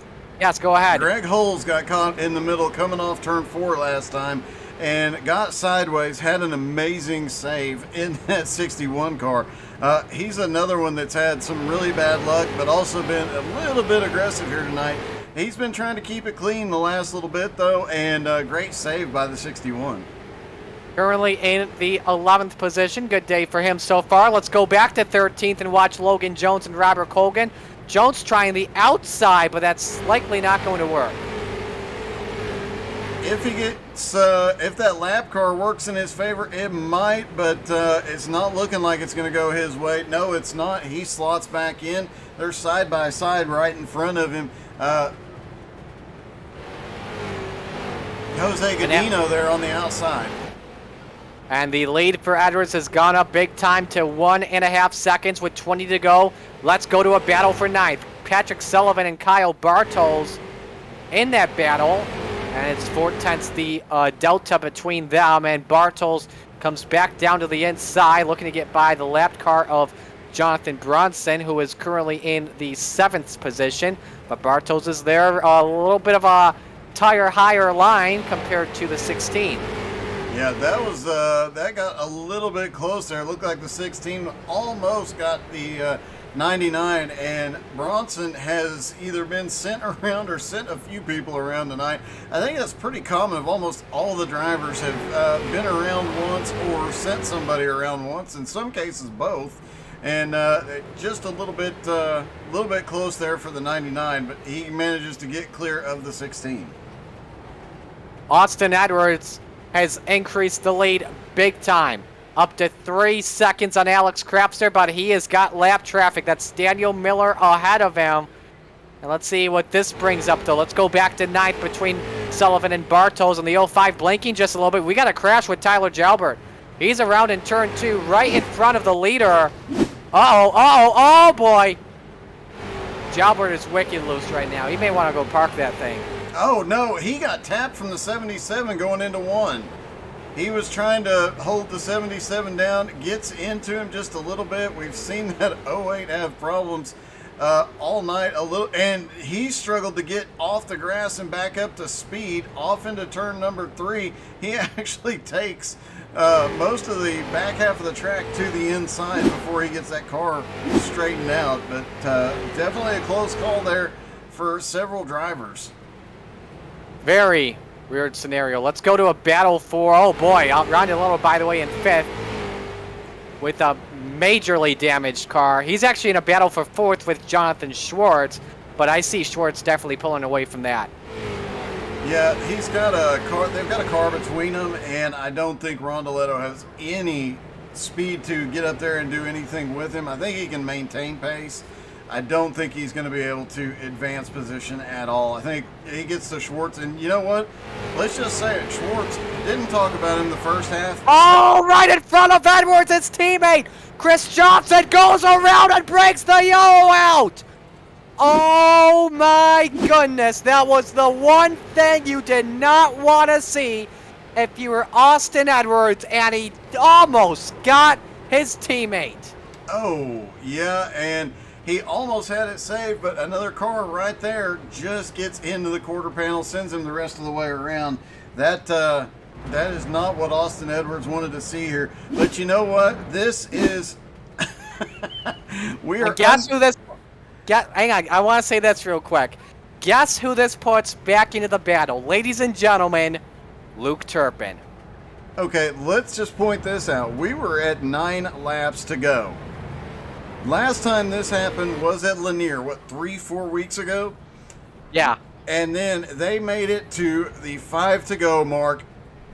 No more cautions, and chaos erupted. So, you know, it's hard to say what's going to happen here. Austin Edwards has really got to be careful here.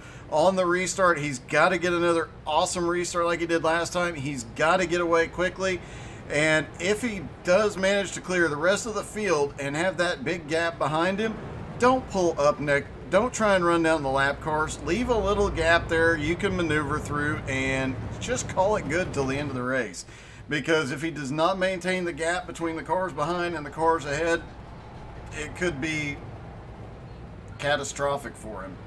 Yep, well, Christopher Johnson has been disqualified for not making MMP, and he already had a strike. John Schwartz, Octavia Rondelotto, Matt Bear each get the waves. Want to give a big hello to Alex Gingler. We haven't talked about his stuff yet. Bump and run, the only way to pass here. Dorso got what he needed, driving like he had no eyes all race. This would be the type of track that I would go 0x, because I got 0x at Irwindale Inner, and Aiden Beerline had other commitments. And speaking of the bump and run, could we see that amongst the top 3? Definitely. I don't think Luke Turpin is going to use it unless he absolutely has to. I think if Crapser has the opportunity, if he can stay with Austin Edwards on the restart, he gets that opportunity, I think, yeah, he would do it. And Austin Edwards, I guarantee you, if he gets bump and run and he has time, he's going to return the favor. He wants that 10th win. As they stack up side by side, they're going to restart with... No, lights come back on the pace car. Looks like they're going to restart with about 3 to go. It will be 3 laps to go, and there you see Luke Turpin, the inside of row number 2.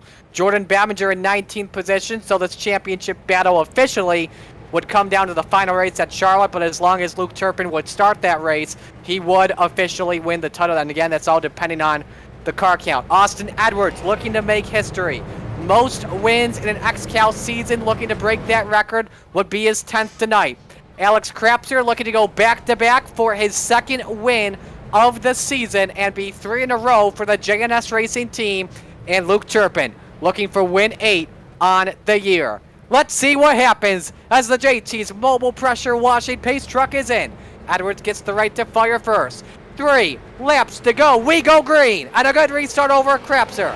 And down into turn 1, Krapser holding on to the outside line. Luke Turpin all over the back bumper, the 29 spinning behind him. And it's pandemonium right there. Actually, just a single car spin. Edwards keeps it going. Luke Turpin for second on Alex Krapser. Can he get it on the X to the 4? Yes, he does. 2 laps to go. And this is exactly what Austin Edwards needs to see. Luke Turpin finally clears Krapser. This might be the situation where Krapser goes and gives him the bump and run. Several cars involved in an incident, and we're staying with the leaders as we get the white flag, but 4 cars involved in an incident just a moment ago. 1 lap to go. Can Austin Edwards make history? Break the single season record for most wins in an XCAL racing season. Turpin sets it in, but it's not enough. Austin Edwards set the record books up. 10 wins in an XCAL season. He takes the Sim Racer Coin 400. Krapser comes home second by 1/100th of a second. He sent it as Luke Turpin sent it into 3. Alex Krapser made the smart move, drove his line, and when Turpin went to the high side, Krapser found the gap and just nudged that car into second. What a finish, but congratulations to Austin Edwards for the win. Let's try and take a quick look, if we can.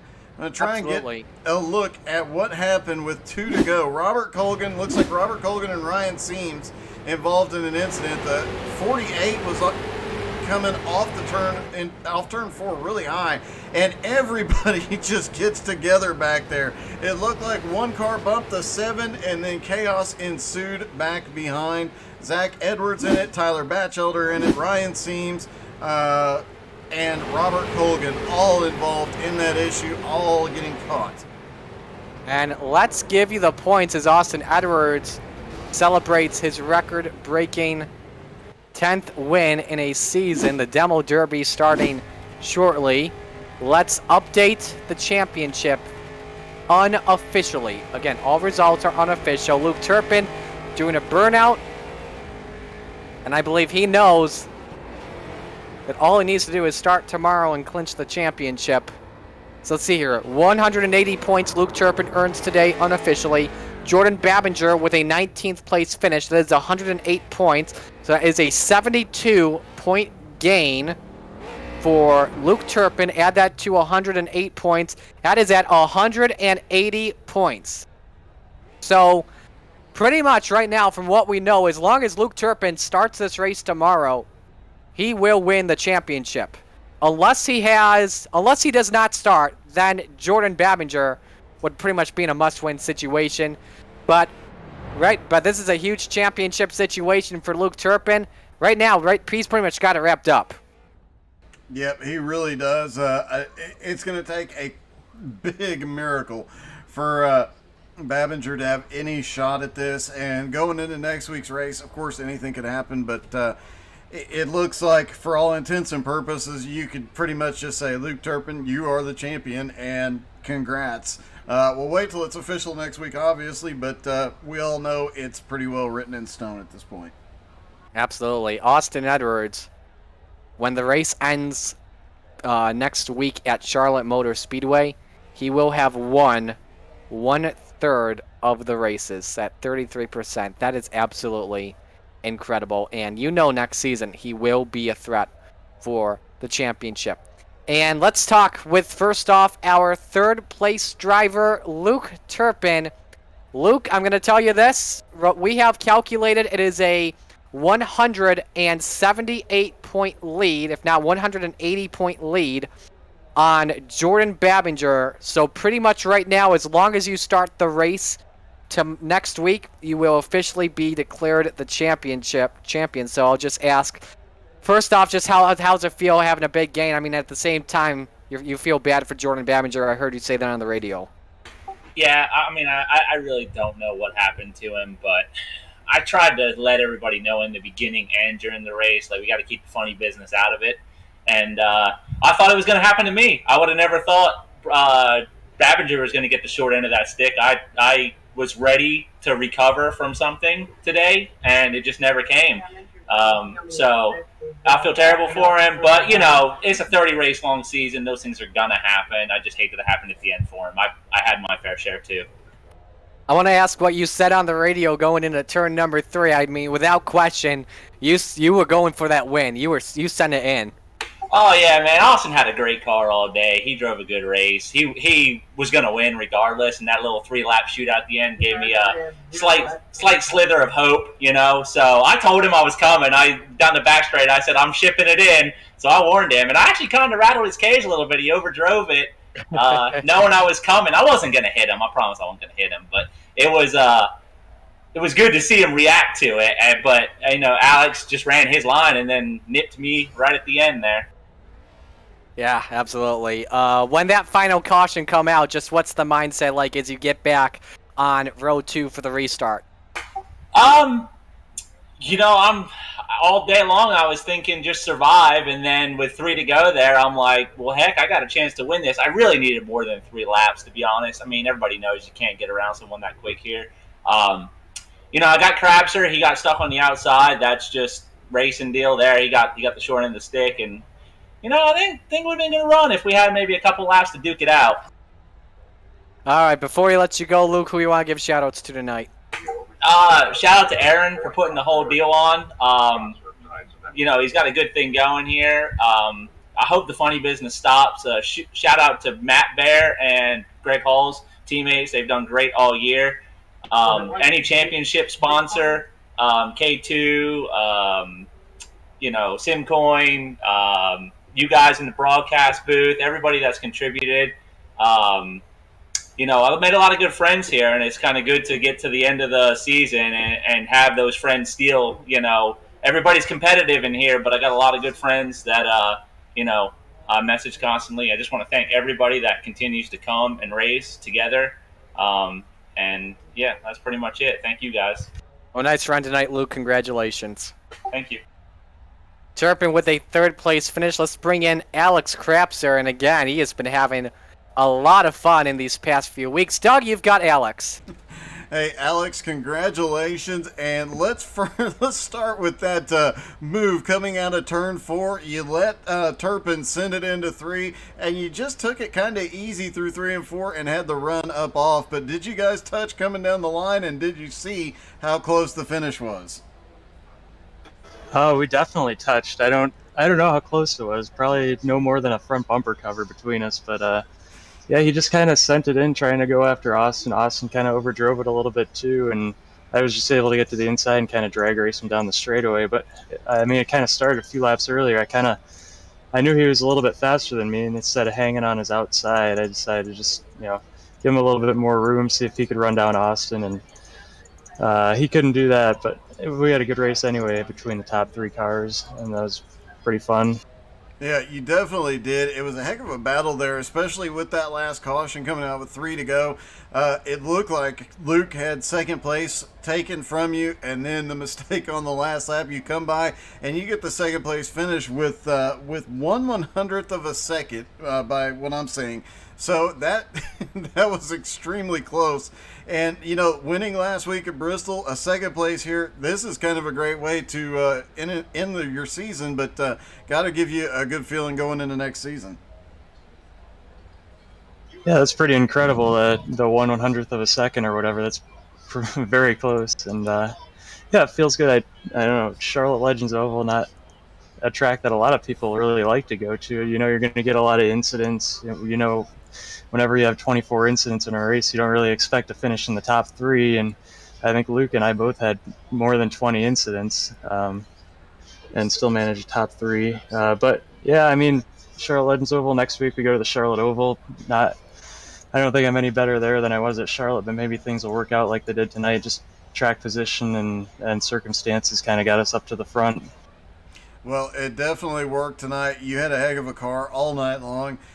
Any team sponsors or anybody else you'd like to thank? Yeah, just got to thank Joe, Sean, Danny, Justin.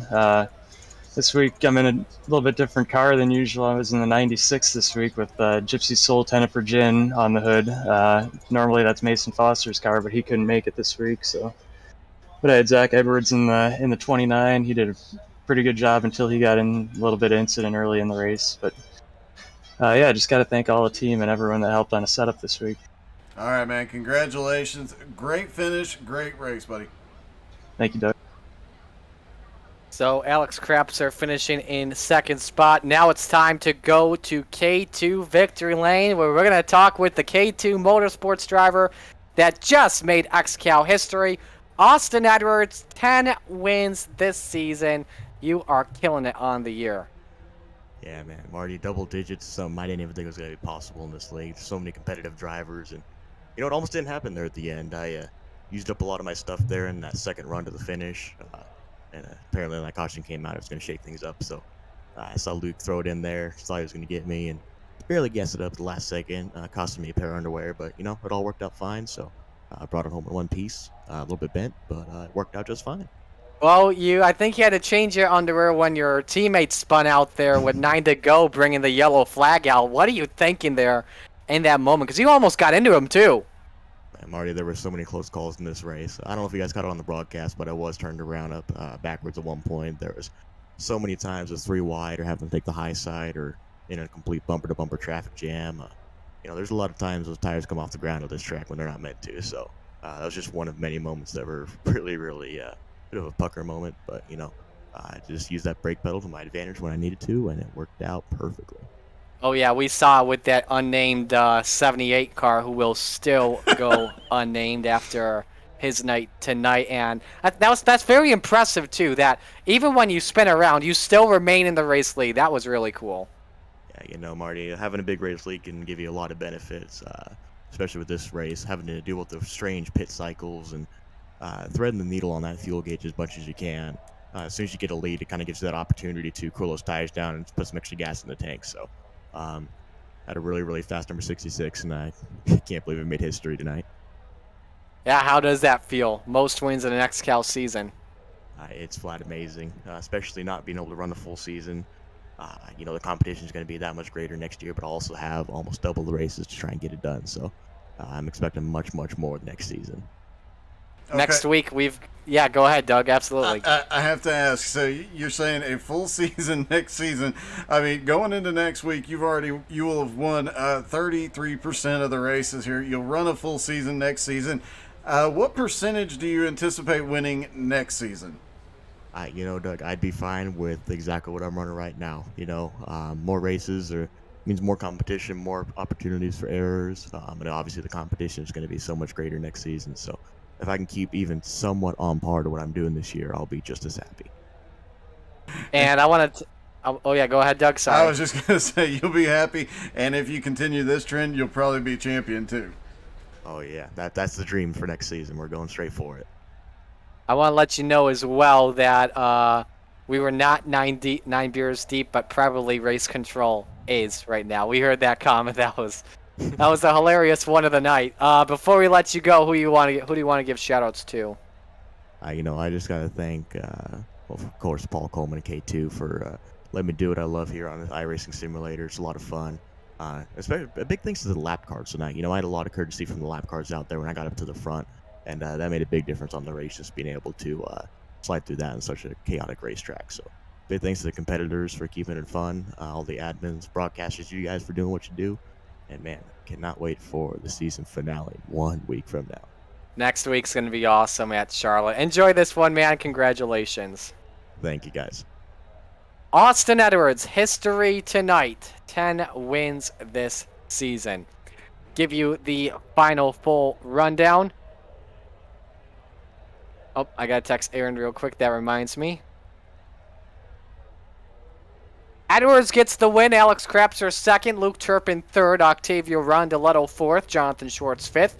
Matt Bear 6th, Jonathan Bronson 7th, Blake Wynn 8th, Patrick Sullivan 9th, Greg Holes 10th, Kyle Bartos 11th, Kendrick Cryer 12th, Logan Jones 13th, Robert Colgan 14th, Kenny Tripp 15th, Tyler Batchelder 16th, Joe Campbell 17th, Dwayne Robinson 18th, Jordan Babinger 19th, Ryan Seams 20th, Tyler Jalbert 21st, Derek Colson 22nd, Daniel Miller 23rd, Jose Gaudino 24th, Aiden McConaughey 25th, Sean Patrick 26th, Christopher Johnson 27th, Sean Andrews 28th, Zach Edwards 29th, Gregorio Dorso 30th, Gerald Puo 31st, and Benjamin Dover in 32nd. So the field will do its post-race tradition of a demo derby, give you the bonus points recap, and tell you who won what. Leading the lap today were... Actually, I'll start off with the pole sitter. Pole sitter Luke Turpin obviously gets the 5 bonus points. The Hard Charger Award, no surprise, from 30th to 5th, Jonathan Schwartz up 25 positions. Give you the rest of the stuff. Who led laps tonight? It was Austin Edwards, who also gets 5 additional points for leading the most laps, 298. Luke Turpin led 9, Octavio Rondeletto 1, John Schwartz 37, Jonathan Bronson at 54, and Benjamin Dover at 1. And the fastest lap of the race goes to Luke Turpin at a 15.95 seconds. In fact, I'll give you a fun fact here.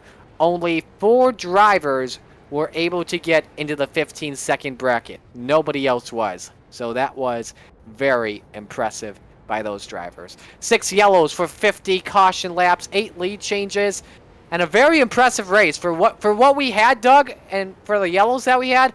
I think that's pretty good. Yeah, it definitely was. The guys did a great job of it. They got turned around. They got clear of traffic quickly. Managed to keep this thing green. There's a tire loose on the infield. Somebody better go grab that. It really was an extremely, surprisingly, some of those big incidents we saw happen coming out of the turns, everybody just managed to straighten themselves out, get going the right way again, and keep the track green. So I really expected a lot more caution laps coming into the night. Really impressive, and as the night went on, the later cautions took even less caution laps. So things just continued to improve throughout the night. Overall, a great race, a lot of fun to watch. Absolutely. So next week, the championship finale at Charlotte. Pack racing, always exciting here, and all Luke Turpin just needs to do in order to win the championship, just start the race, and it is his. Yep, and I imagine Jordan Babinger probably already helping him celebrate a little bit. Regardless of what happens, it looks like Turpin's pretty well got this one in the bag. So, congratulations to him. We'll obviously be talking about that more next week. But once the green flag drops next week, count Luke Turpin the champ. Absolutely. So it's going to be a fun celebration ending to the season next week at the Charlotte Motor Speedway. Big shout out to our sponsors as always. They are Butt Kicker, K2 Sauce, Higgins the XCAL Spotter Pack, JT's Mobile Pressure Washing, Megadeth and Tennefer Gin, More Polish Pottery, Sim Racer Coin, Tri-E Inc., and the XCAL Racing Web Shop. Shout out to all the drivers and our admins at XCAL Racing, our President Aaron Hillebush, Vice President PDJ Zeller, our senior admins Derek Colson, Paul Coleman Jr. and company. Marty Sakala signing off on behalf of Doug Burns, my color commentator, and working in the studio tonight. We congratulate Austin Edwards. He makes history. Most wins in an XCAL season. 10, and it gets done at the Charlotte Legends Oval. Thank you all for tuning in tonight. So long, everyone.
With the Butt Kicker Gamer 2, what you see and what you hear is what you feel.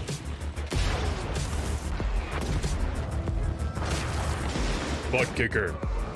The future is feeling.